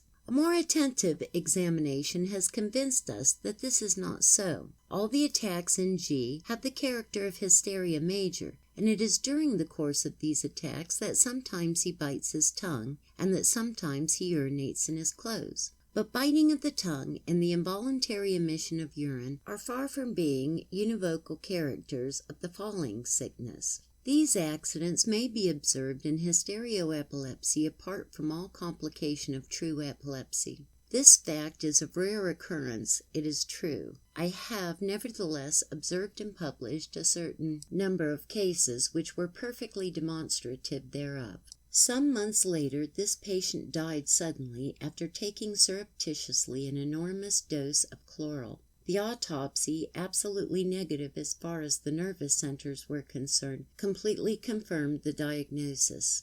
In finishing what concerns this case, I will call to your attention to the headache from which G suffers continually, and which is exasperated by application to the least occupation. With all the particularities which I have mentioned above, cephalgia of this kind does not belong to the tableau of hysteria. It is met with, on the contrary, almost as necessary an element in neurasthenia, of which it constitutes one of the predominant characters, and in which we equally observe the physical and mental depression which exists at so high a degree in our patient. I have endeavored to impress upon you the fact that in him these diverse symptoms came on as a result of a blow which he received on his head. Now, gentlemen, the neurasthenic state, with the entire congeries of phenomena which Beard, G.M. Beard, Neurasthenia, New York, 1879, assigns to it in his remarkable monograph, is one of the nervous affections which are developed most frequently in consequence of shocks, particularly in railroad accidents. To this fact testify many of the observations reported by Page in his monograph on injuries of the spinal cord and nervous shock. See also C.L. Dana, Medical Record, December 6, 1884. I have myself met with 2 instances absolutely like those published by this writer, one of which concerns one of our confrères in Paris. From this, there is reason to believe that 2 quite different distinct elements coexist in our patient G. In the first place, the neurasthenic state, the immediate and direct consequence of the shock of which he was a victim 3 years ago. In the second place, the hysteroepilepsy, with all the train of symptoms which characterize it. The latter existed before the accident. It has been, however, considerably aggravated since then, as you can judge by referring to the details of the case. I come now to the examination of the third patient, who belongs absolutely to the same group as the two preceding. Case 3. The patient whom you see before you, Guy by name, is 27 years of age, by occupation a locksmith. He entered February 20th, 1884, in the service of my colleague, Louis. Of his parentage he knows only that his father died at the age of 48 years, a confirmed drunkard. His mother is still living and never seems to have suffered from nervous affections. He has had 7 brothers and sisters. Only one of his brothers is living. This one has never been sick and is not nervous. At about the age of 12 or 13 years, Guy became very cowardly and could not remain alone in a room without a feeling of fear and anxiety. He was not, however, irritable or petulant. At school he learned easily, and later, about the age of 17 or 18, he showed himself adroit and intelligent in his occupation. Several times even, in the competition for prizes offered for excellence in his special branch of work, he obtained medals. Unhappily, about this time, an immoderate passion for women and for strong drink was developed in him. He worked all day long, like his comrades, but when the day was done, he was often in the habit of going to balls, or passing the night in some groggery or house of ill fame. These excesses were repeated on occasions several times a week, and naturally did not deprive him of the necessary sleep. They did not, however, seem to fatigue him, for the next day he would go back to his work as ordinarily and acquit himself of his tasks satisfactorily. In 1879, when he was 21 years of age, during one of his nocturnal expeditions, he received a blow from a knife which penetrated the left eye. He was immediately carried to the Hôtel Dieu, to the service of M. Penas, who shortly afterward practiced enucleation of his eye. On leaving the hospital, G. speedily renewed his disorderly life. About the beginning of 1882, it frequently happened that at the moment when he closed his eyes to sleep, he seemed to see a monster in human form advancing towards him. In alarm, he would utter a cry, open his eyes, and the vision would disappear, to return, however, as soon as he would again attempt to go to sleep. He then fell into an extremely painful state of anxiety, and often remained thus a part of the night without being able to obtain any sleep. These hypnagogic hallucinations had already lasted about 6 months, when, in July 1882, he was the victim of a new accident, more terrible than the first. He was occupied in propping a balcony at the 3rd story of a house, at a time when he was, perhaps, under liquor, and fell down upon the street, alighting upon his feet, as he affirms. For more than an hour he remained unconscious. On waking, he was again carried to the Hôtel Dieu, to the ward of Professor Penas. It seems that the surgeons at the time feared the existence of a fracture of the cranium. Recovery, nevertheless, was not long delayed, and at the end of 2 months the patient was able to return home. Shortly afterwards, the terrifying nocturnal hallucinations reappeared, and the spasmodic seizures began to manifest themselves for the first time.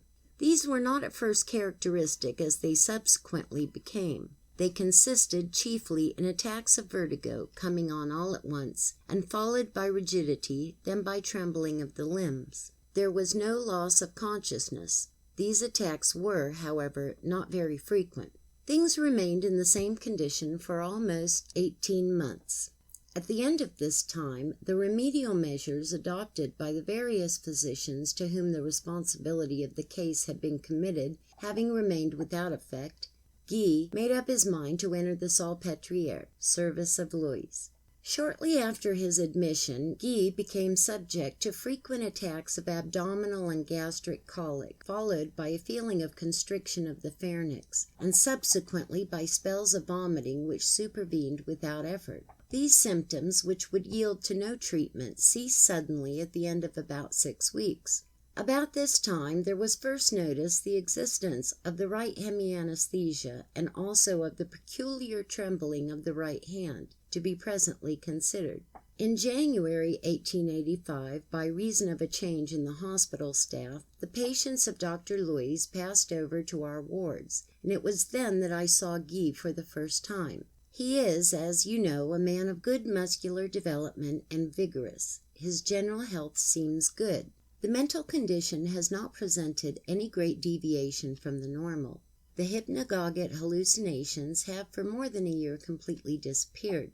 Guy is not melancholy. He converses freely with the other patients and makes himself useful in the hospital. The hemianesthesia is complete and absolute on the right side. Neither touching nor pricking is perceived on this side of the body. The organs of sense are also profoundly affected on this same side, hearing, smell, and taste in particular. As far as the organ of vision is concerned, a methodical examination discloses very characteristic modifications. On the right side, you have not forgotten that the left eye is gone. The visual field is extremely contracted. The red only is perceived by this eye, and the circle of this color is reduced almost to a point. The trembling, of which mention was made above, and which occupies the right hand, is remarkable by the perfect regularity of its rhythm as noticed by the aid of the enregistering apparatus. It consists in oscillations, of which the number is 5 per second on average. In this respect, it holds consequently the medium between the trembling with slow oscillations, such as characterizes paralysis agitans, for instance, and the vibratory tremblings with rapid oscillations of general paralysis and of Basedow's disease. It is not exaggerated under the influence of voluntary movements. The patient can use his hand in eating and drinking, and can even write passably well, provided that he supports with his left hand his right wrist, a maneuver which causes the trembling to cease for an instant. The muscular sense is wholly intact in the entire extent of the right superior member. The only hysterogenous zone noted on Guy occupies the testicle and the tract of the spermatic cord almost as far as the groin of the right side. The skin of the scrotum on this side is very sensitive, and when you pinch it rather strongly you produce exactly the same effects as if you compress the testicle itself, or the cord, i.e., the development or the arrest of the attack, as the case may be. These attacks, whether they are spontaneous or provoked by artificial excitation of this hysterogenous zone, are always preceded by a sensation of painful aura perfectly characteristic, which takes its origin in the right testicle, mounts up toward the epigastric and cardiac regions, then to the throat, where it determines a strong constriction, and finally attains the head, where sibilant noises are produced, especially in the right ear, and beatings, principally in the temple, on the same side. The patient then loses consciousness completely. The epileptoid period is begun. At first the trembling of the right hand is augmented and precipitated. The eyes are convulsed upwards, the limbs are extended, the fists clenched, then writhed in exaggerated pronation. Presently the arms approach each other in front of the abdomen by reason of convulsive contraction of the pectoral muscles. After this supervenes the period of contortions, characterized chiefly by extremely violent movements of salutation, which are intermingled with disorderly gesticulations. The patient breaks or tears everything which is in the reach of his hands. He takes postures and attitudes the oddest imaginable, so as fully to legitimize the denomination of clownism which I have proposed to designate this part of the second period of the fit. From time to time the contortions above described stop for an instant to give place to the attitude so characteristic called arc de cercle, a bowing or arching of the body. Sometimes it is a veritable opisthotonus in which the loins are separated from the plane of the bed by a distance of more than 50 centimeters, the body resting on the head and heels. At other times the arching is made in front, the arms being crossed upon the chest, the legs in the air, the head and trunk bent upwards, the hips and loins alone resting on the bed.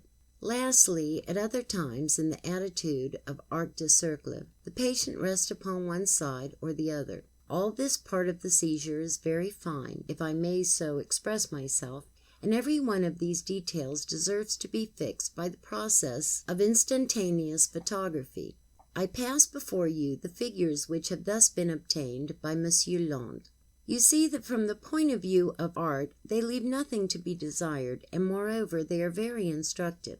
They show, in fact, that in what concerns the regularity of the periods and typical character of the divers attitudes, the attacks in Guy yield in nothing to those which we observe every day in our hysterio-epileptics of the female sex, and this perfect resemblance is more worthy of note from the fact that Guy has never entered the dormitories where the females are placed during their seizures, so that we cannot assume in his case the influence of contagious imitation. Only the period of hallucinations and of passional attitudes is wanting in this patient. Sometimes, however, we have seen towards the end of the crisis his physiognomy express alternately fright or joy, while with his hands extended in vacancy he would clutch at some imaginary object. The end of the attack in our patient is often marked by a sort of motor aphasia, which in general does not last more than 8 or 10 minutes, but which on one occasion continued almost 6 days. Then, when the patient wishes to speak, certain hoarse, inarticulate sounds are all that he can utter. He becomes impatient and excited, but nevertheless succeeds in making himself understood by very expressive gestures. It sometimes has happened to him on such occasions to take his pen and write very legibly a few quite correct sentences.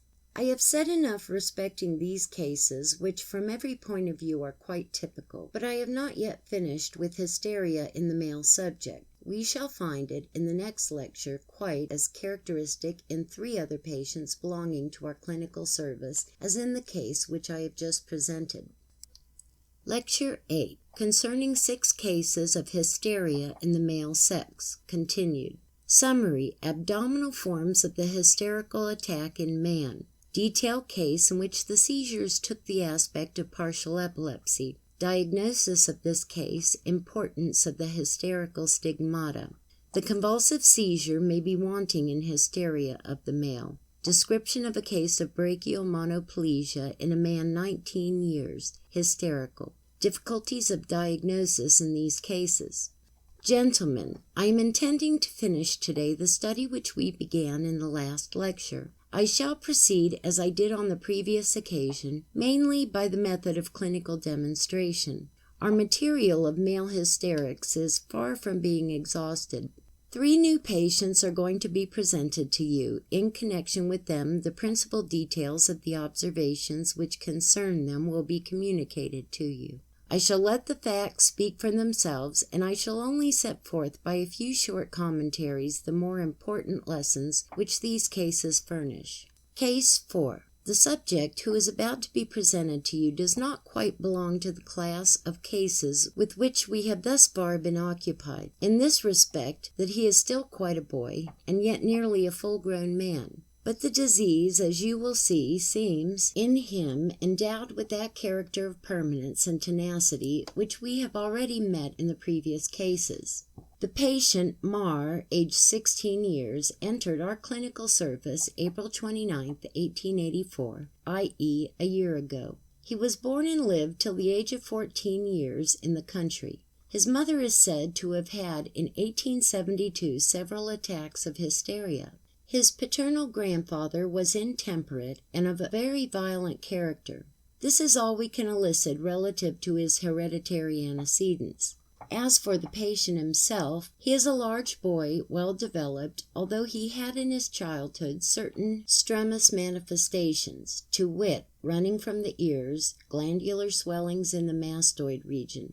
He is intelligent, of a rather gay character, and has never been timid, but he has been subject to very violent fits of anger, going so far in each of these paroxysms as to break everything in his reach. 2 years ago he became apprentice in Paris to a baker. Shortly after he had an attack of congestion of the lungs, and the enfeeblement which this sickness produced was certainly not without influence in the development of the nervous symptoms which shortly followed.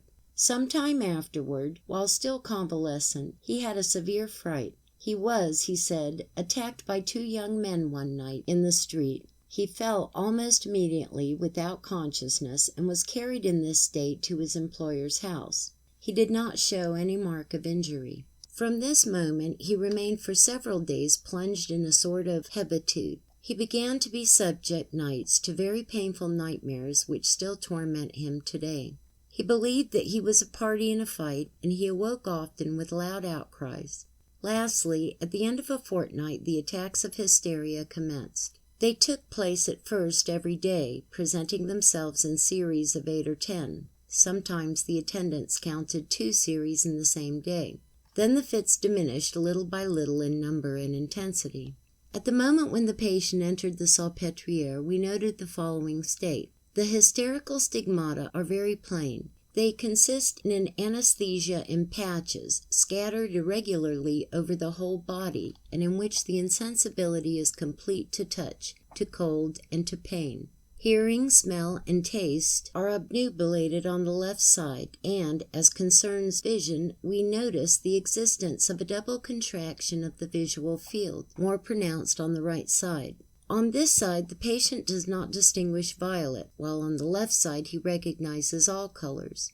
But on both sides, a remarkable phenomena to which I have many times called your attention, and which we have already met with in the first of our subjects, the visual field of red is more extended than that of the blue, the opposite of what takes place, you know, in the normal conditions. There exists but one hysteriogenous point, which occupies the left iliac region. Today, moreover, although the disease began 2 years ago, the attacks come on spontaneously at quite short intervals, about every 10 or 12 days. They may be very easily provoked by a certain amount of even moderate pressure over the hysteriogenous point. A more energetic pressure exercised over the same point arrests the attack. The fit, whether spontaneous or provoked, is always preceded by an aura, an iliac pain on the level of the hysteriogenous point, a sensation of a ball which rises from the epigastrium to the throat, buzzings in the ears and beatings in the temples. Then the fit begins. The eyeballs roll upward in the sockets, the arms stiffen in extension, and the patient, if he is standing, loses consciousness and falls. The epileptoid phase is in general little pronounced and very short, but the period of great movements and of contortions which follows is excessively violent and of long duration. The patient utters cries, bites everything in his reach, tears his clothes, makes the great classic movements of salutation, which he interrupts from time to time by taking the attitude so characteristic of arching the body, arc de cercle. The scene terminates by the phase of passional attitudes, which is very well pronounced in him, and differs a little according to the occasion. Thus, when the fit has been spontaneous, it may happen that the hallucinations accompanying the attack may have a gay character, while, if the crisis has been provoked by excitation of the hysterogenous zone, the delirium is always sad, furious, accompanied with abusive words, wretches, villains, devils. Generally, several attacks follow in succession, so as to constitute a series. In regard to this patient, I will limit myself to signalizing the permanence and fixedness of the constituent elements of the hysteria, and in this respect this case is an instance of what is often observed in the male subject. Thus, as you have already remarked in our young patient, although 2 years have elapsed since the onset of the disease, the convulsive crises are still frequent today. Despite all we have been able to do, and the hysterical stigmata, the sensorial and sensitive anesthesia have not sensibly varied since the day when we studied these signs for the first time. There is nothing to indicate that there is likely now to be any change. It is not ordinarily so with young boys, particularly when the disease is developed in them before the age of puberty. At this age, at least, this appears to be the result of the numerous observations which I have been able to make. The hysterical symptoms are generally much more fugacious, much more mobile, however well marked they may have been, and generally yield readily to an appropriate treatment. The case which I am now about to bring before you, which concerns a young man of 22 years, belongs, like the preceding, despite an anomaly in the form of the attacks to which I shall presently return, to the type of hysterio-epilepsy. Case 5. The patient, Lee Mason, aged 22 years, entered the clinical service of the Salpêtrière March 24, 1885. He was born in the country in the suburbs of Paris, is a young man of medium height, poorly developed, and of rather debilitated appearance. His father, who is a carter, is a drunkard. His mother, who died of tuberculosis, formerly had attacks of hysteria. Lastly, we find in the family a maternal grandmother still hysterical, although she has attained the age of 82 years, and 2 maternal aunts, both affected with hysteria. Here are antecedents of capital importance: 4 hysterical persons and 1 drunkard in the same family. The personal antecedents are no less interesting to recount. Our patient has always been of little intelligence, feeble-minded. He never could learn anything at school, but apart from this mental weakness, he does not present any very characteristic psychical troubles. He confesses to having been in the habit for a long time of drinking 5 or 6 glasses of brandy a day, and considerable quantity of wine.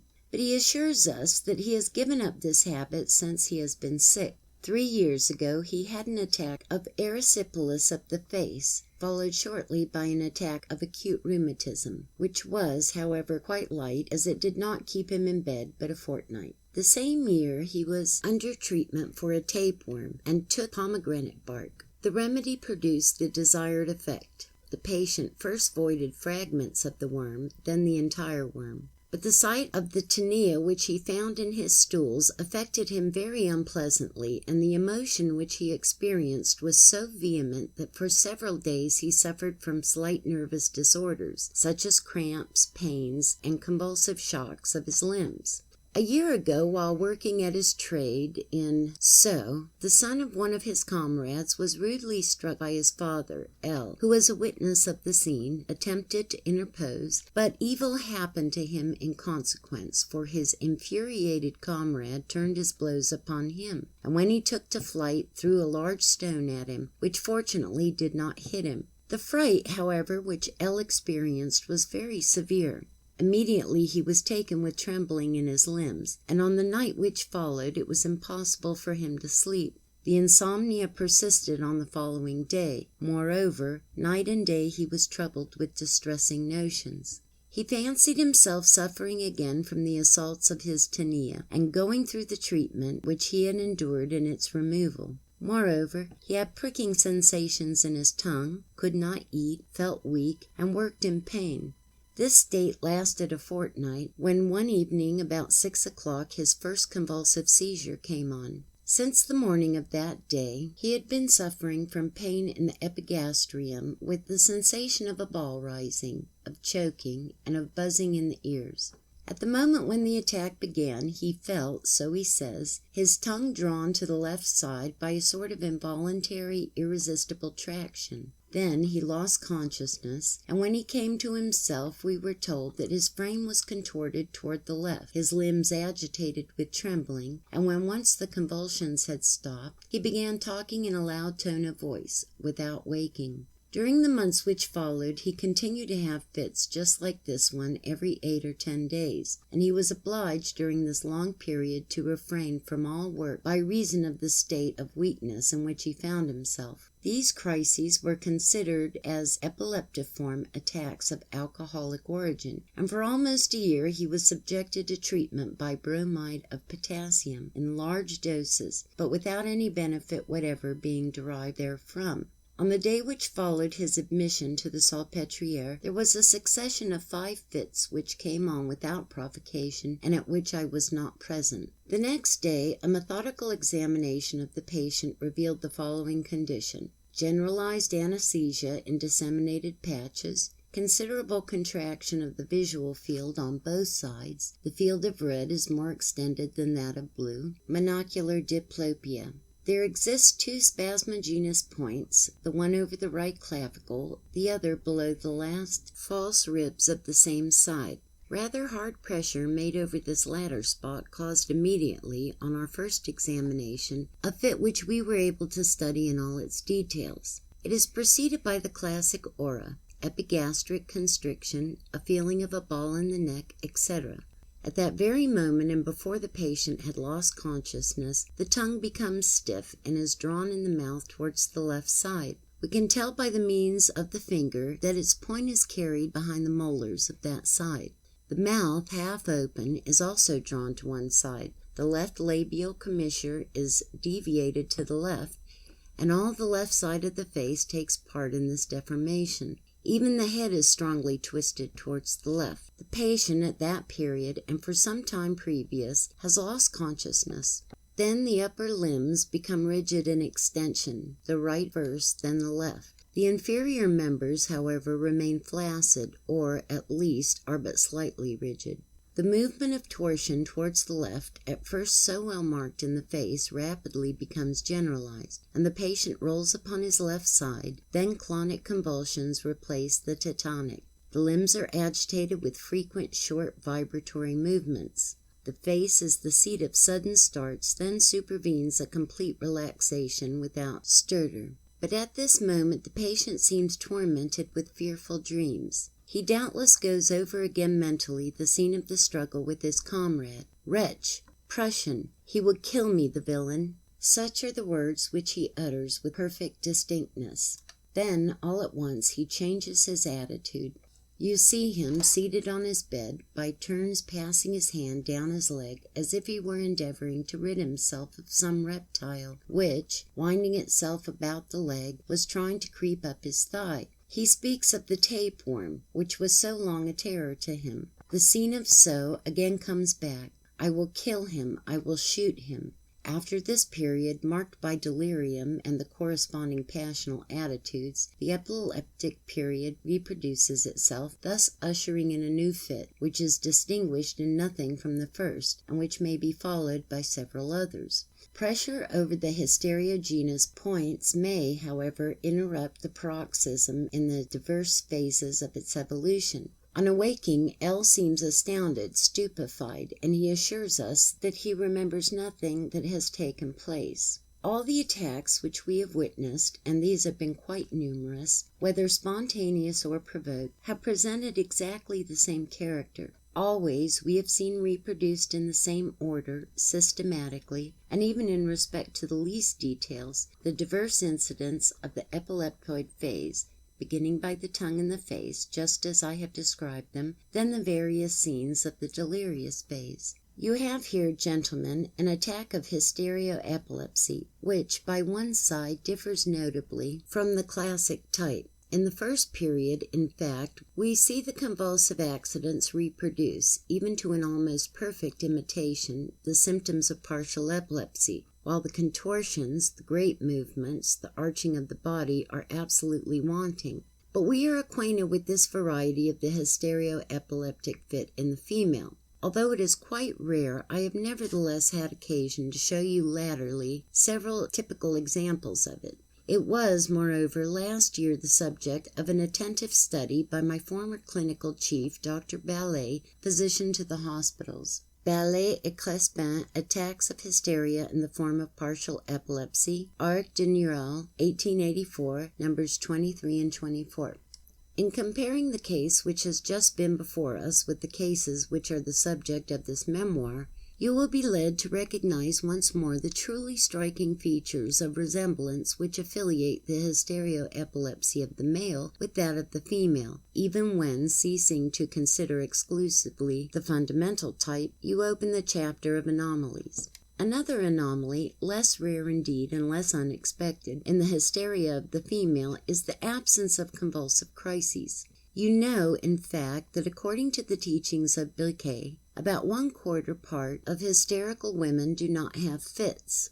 The disease, in such case, without losing any of its autonomy, is only represented symptomatically by the permanent stigmata, to which are sometimes added several morbid accidents, spasmodic or otherwise, such as a nervous cough, permanent contractures, certain arthralgias, certain paralysis, hemorrhages taking place by diverse passages, etc. Now the convulsive attacks may equally be wanting in the hysteria of the male. The case which I am going to bring before you now, when it was first presented to us, was a good example of this kind. The disease has, in certain sense, undergone the completion since then, for the patient now has fits.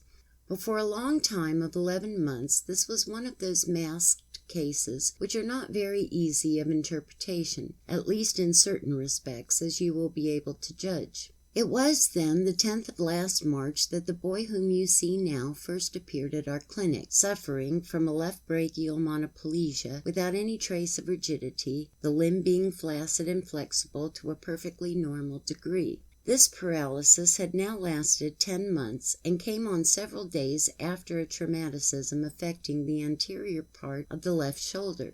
There was no trace of paralysis or even of paresis in the corresponding inferior extremity or in the face.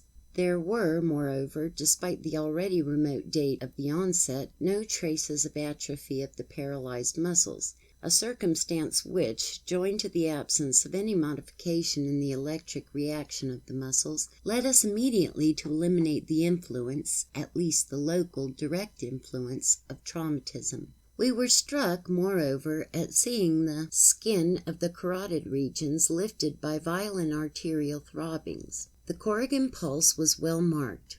Auscultation of the heart revealed the existence of a murmur with the second sound and at the base, and moreover we found in the antecedents of the patient the history of an attack of acute articular rheumatism, which had kept him in bed 5 or 6 weeks. The idea came to us, in consequence, quite naturally, that this monoplegia depended on a localized cerebral lesion in the cortex, strictly limited to the motor zone in the brachial center, and itself consecutive to the valvular affection of the heart. But with attentive study of the case, soon undeceived us. Without doubt, the monoplegia in question takes its origin in a cerebral cortical lesion, for the most part localized in the motor zone of the arm. But we have not to do here with a gross material alteration. The lesion is purely dynamic, sine materia, of the kind of those, in fact, whose existence we are obliged to assume in order to explain the development and persistence of diverse permanent symptoms of hysteria. This is, at least, what results very clearly from the detailed examination which we are about to make of our patient. Case 6. The patient, named Pin, aged 18 years, mason by occupation, entered the Salpêtrière March 11, 1885. His mother died at the age of 46 years from the effect of rheumatism. His father is a drunkard. One of his sisters, aged 16 years, is subject to frequent nervous attacks. The patient is a young man of robust appearance and vigorous muscles, but the functionment of the nervous system has always left much to be desired. From the age of 5 to 7 years he suffered incontinence of urine. He has always been deficient in intelligence, his memory is weak, and he never learned much at school. Moreover, he was timid, suffered from nightly terrors. From a moral point of view he is ill-balanced. From the time that he was 9 years old, he often left his home and slept under bridges or in the waiting rooms of railway stations. His father apprenticed him to a fruit dealer, then to a confectioner, and to other tradespeople, but he was always getting into scrapes. One night he was arrested, in company with a band of young vagabonds, and sentenced to the reformatory of Roquette, where his father left him for a year. 2 years ago, when he was 16 years old, he was taken with an attack of acute articular rheumatism, preceded by an attack of erysipelas of the face, and it is quite probable that from this period we must date the organic alteration of the heart which we note in him today. May 24th, 1884, or 18 months afterwards, P., then a mason's apprentice, fell from a height of about 2 meters, and remained for several minutes without consciousness upon the place where he fell. He was carried to his home, and there several contusions were found on the anterior aspect of the left shoulder, knee, and ankle. These contusions were slight and did not seriously interfere with the use of the affected parts. For several days it was thought that things would remain where they were, but on the 27th of May, i.e. 3 days after the accident, P. perceived that his left upper limb was becoming feeble. He then went to see a physician who detected, it would seem, a paresis of all the movements of the left arm with anesthesia of this member. On the 8th of June, that is 15 days after his fall and 11 days after the commencement of the paresis, he entered the Hôtel Dieu. There he was examined with care, and the physicians recognized the well-characterized signs of aortic insufficiency. The parts which were bruised were not the seat of any pain, whether spontaneous or provoked by active or passive movements. Incomplete paralysis of the left superior member. The patient could still, though incompletely, flex the hand on the forearm and the latter on the arm, but all movements of the shoulder were impossible.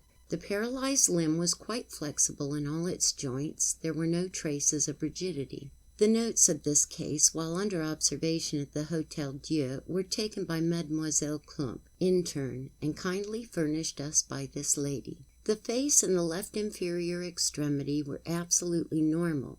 As far as motility was concerned, it was a clear case of monoplegia in the true sense of the word.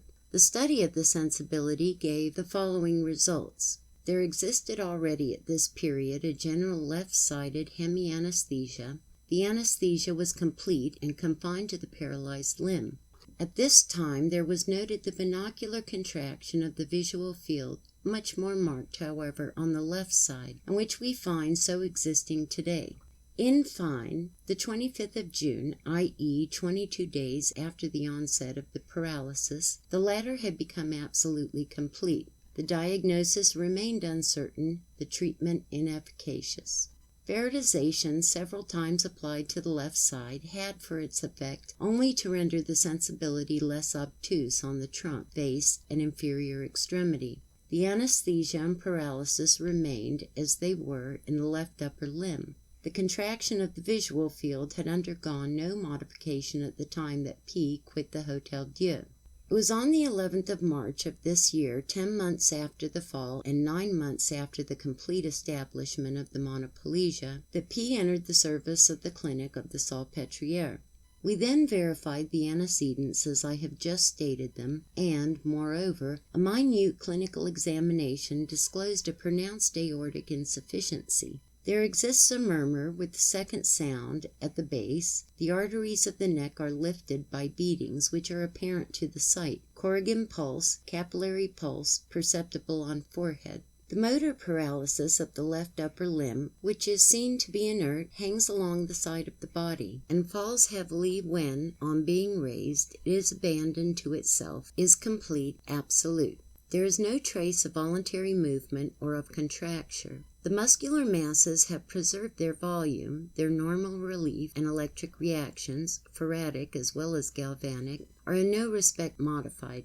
Very slight relative augmentation of the tendinous reflexes of the elbow and forearm. Cutaneous anesthesia absolute to contact, to cold, to pricking, to the most intense fluoridization along the whole extent of the limb, hand, forearm, arm, and shoulder. It is in relation to the trunk this anesthesia is limited by a circular line producing an almost vertical plane, which, passing by the hollow of the armpit, trenches a little on the subclavicular hollow in front, the external 2/3 of the shoulder blade behind. The insensibility extends in the same degree to the deep parts. You may, in fact, fluoridize powerfully the muscles, the nerve trunks themselves, make energetic traction on the articular ligaments, subject the different joints to movements of violent torsion, without the patient having the least consciousness of it. The loss of the different notions attached to the muscular sense is equally complete. The patient is unable to determine, even approximately, the attitude which has been impressed on diverse segments of his limb, the place which they occupy in space, the direction and nature of the movements to which they are subjected, etc. Aside from the left upper member, there does not exist on that half of the body any modification of motility, whether of the face, trunk, or inferior extremity, but all over this side we find analgesia already noticed during the sojourn of the patient at the Hôtel Dieu. The examination of the visual field gives us on the right side the normal state, while on the left there is an enormous contraction. Moreover, the circle of red is transferred outside of that of blue. There has been produced in the visual field since the sojourn in the Hôtel Dieu a modification which it is interesting to note. Moreover, we find that hearing, smell, taste, tested by the ordinary methods, present a very marked diminution of their acuteness on the left side. It is now our task to determine as far as possible the nature of this singular monoplegia supervening after a traumatism. The absence of atrophy and of all modifications of the electric reactions of the muscles in a case where the paralysis goes back 10 months ought to cause us to reject at once the hypothesis of a lesion of the brachial plexus, while the absence of an amyotrophy of itself, as well as the intensity of the troubles of sensibility, compel us to set aside the notion that this may be one of those paralyses so well studied by Lefort and Valtot, which come on in consequence of traumatisms affecting a joint.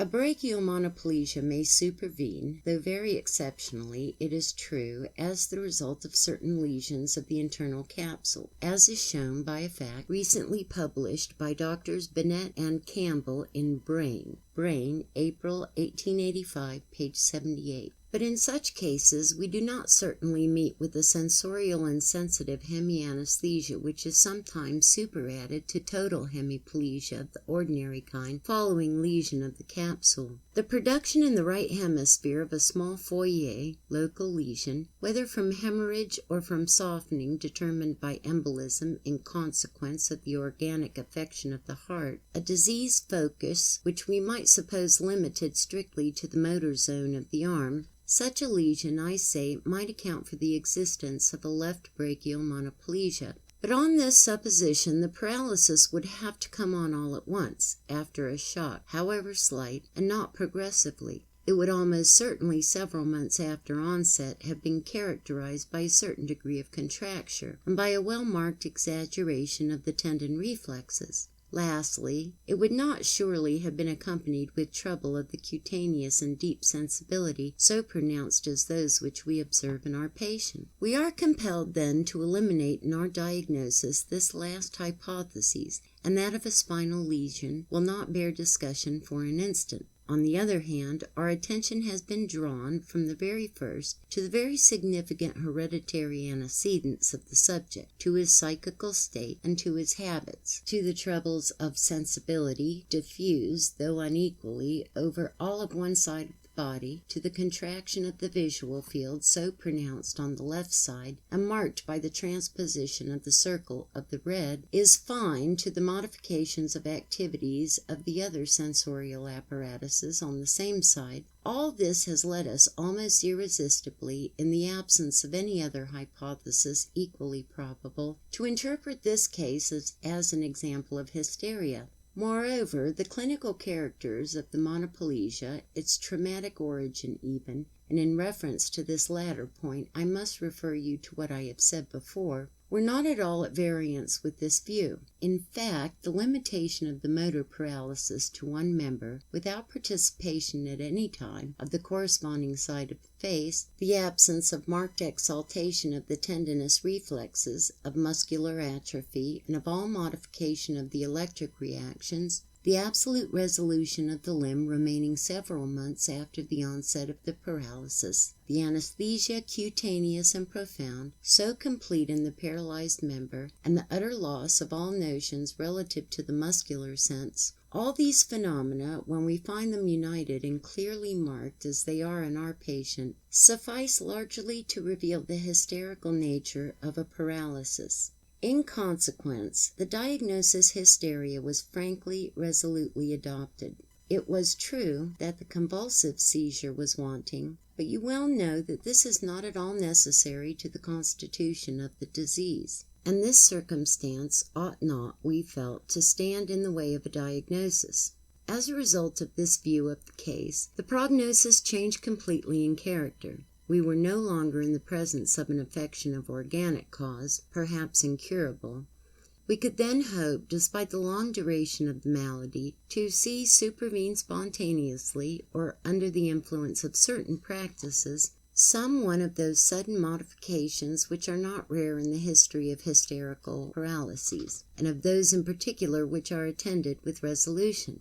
At all events, we could foresee that sooner or later the patient would get well. A subsequent event was destined soon to justify our previsions and at the same time fully confirm our diagnosis. The 15th of March, 4 days after the entrance of the patient, we made careful search, a thing which had not been done before, to see if we could find any hysteriogenous zones. We found one situated under the left mamma, another over each of the iliac regions, still another over the right testicle. We remarked that even a slight excitation of the inframammary zone readily determined the phenomena of the aura. Sensation of constriction of the thorax, then of the neck, beatings in the temples, sibilant sounds in the ears, especially in the left ear. On pressing a little harder, we saw P all at once lose consciousness and fall over backwards with stiffening of his members, and we witnessed the first attack of hysterio-epilepsy which the patient had ever had. This attack was, moreover, quite typical. To the epileptoid phase soon succeeded that of the great movements. These were of extreme violence. The patient, in his movements of salutation, went so far as to smite his face against his knees. A little after, he tore his clothes, his bed curtains, and turning his fury upon himself, he bit his arm. The phase of passional attitudes then set in. P seemed a prey to furious delirium. He reproaches, provokes, and excites to violence some imaginary personages. Hold, take your knife, come, strike. Lastly, he recovers consciousness and affirms that he has no remembrance of anything that has happened. It is to be remarked that during the entire continuance of the first attack, the left superior member took no part in the convulsions. It remained flaccid and completely inert. From this time onward, the fits were repeated every day, spontaneously, several times during the day, with precisely the same characters as the provoked attack. During one of these, which took place on the night of the 17th of March, the patient wet his bed. There were 2 fits on the 19th. On the 21st there was a new crisis, during which the left arm trembled. On waking, the patient, to his great astonishment, found that he could move the diverse segments of this member, of the use of which he had been totally deprived during the long period of almost 10 months. The motor paralysis was not completely cured, however, for there remained a certain degree of paresis, but there was a considerable improvement. Only the troubles of sensibility persisted to the same degree as in the past. This cured gentleman, or more properly speaking, this attempt at a cure, after the diagnosis which we were led to make, did not surprise us. But in our judgment it supervened prematurely, unseasonably. In fact, it was no longer possible to enable you to witness, de visu, in all their plenitude, as we had hoped to do, the character of this monoplegia, so excellent a subject for study. The idea then occurred to me that perhaps by acting on the mind of the patient by way of suggestion in the waking state, I had previously found that the subject was not hypnotizable, we might reproduce the paralysis, at least for a while. Therefore, the next morning, finding P just coming out of a fit which had in no way modified the state of things, I endeavored to persuade him that he was again paralyzed. "You believe yourself cured," I said to him with assurance. "It is a mistake. You cannot raise your arm or bend it. See, you cannot move your fingers. You are unable to grasp my hand." The experiment succeeded wonderfully, for after a few minutes while I was talking, the monoplegia returned, just as it was the day before. I was not at all disturbed, I may here say, as to the result of this paralysis artificially reproduced, for I knew by long experience that in a matter of hypnotic suggestion, what one has made, one can unmake. The paralysis, however, did not last longer than 24 hours. The next day a new attack came on, following which the voluntary movements were definitely re-established. This time all the new attempts of suggestion which we made were absolutely powerless. It now remains for me to inform you of the modifications which, as far as voluntary movement is concerned, have been effected in the limb formerly completely paralyzed. The patient, as you see, can move at will all the parts of this member. But these movements have but little energy, they yield to the least resistance opposed to them, and while on the right the dynamometric force expresses itself in the hand by the figure 70, on the left it gives only the figure 10. If, then, the motor impotence is not as absolute as formerly, it still persists to a sufficiently high degree. Moreover, the troubles of sensibility are just as they were, not only in the limb, which is the subject of paresis, but also on all the left side of the body, including the organs of sense. The fits, besides, remain frequent.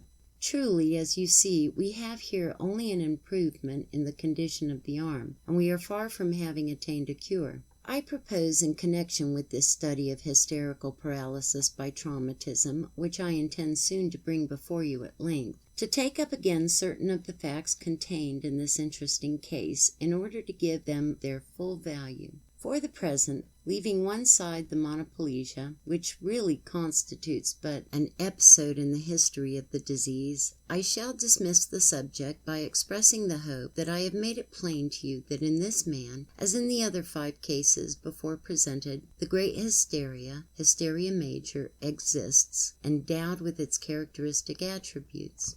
Gentlemen, in studying with you in these 2 lectures, these 6 cases, so significant and instructive, which chance has placed in our way, I have desired especially to convince you that hysteria, even grave hysteria, is not a rare disease in the male, and that it is likely to appear now and then in private hospital practice, where only the prejudices of another age could cause a failure to recognize it. I have dared to hope that after so many proofs which have been accumulating these last 5 years, this notion is destined hereafter to keep in your minds the place which it deserves to hold.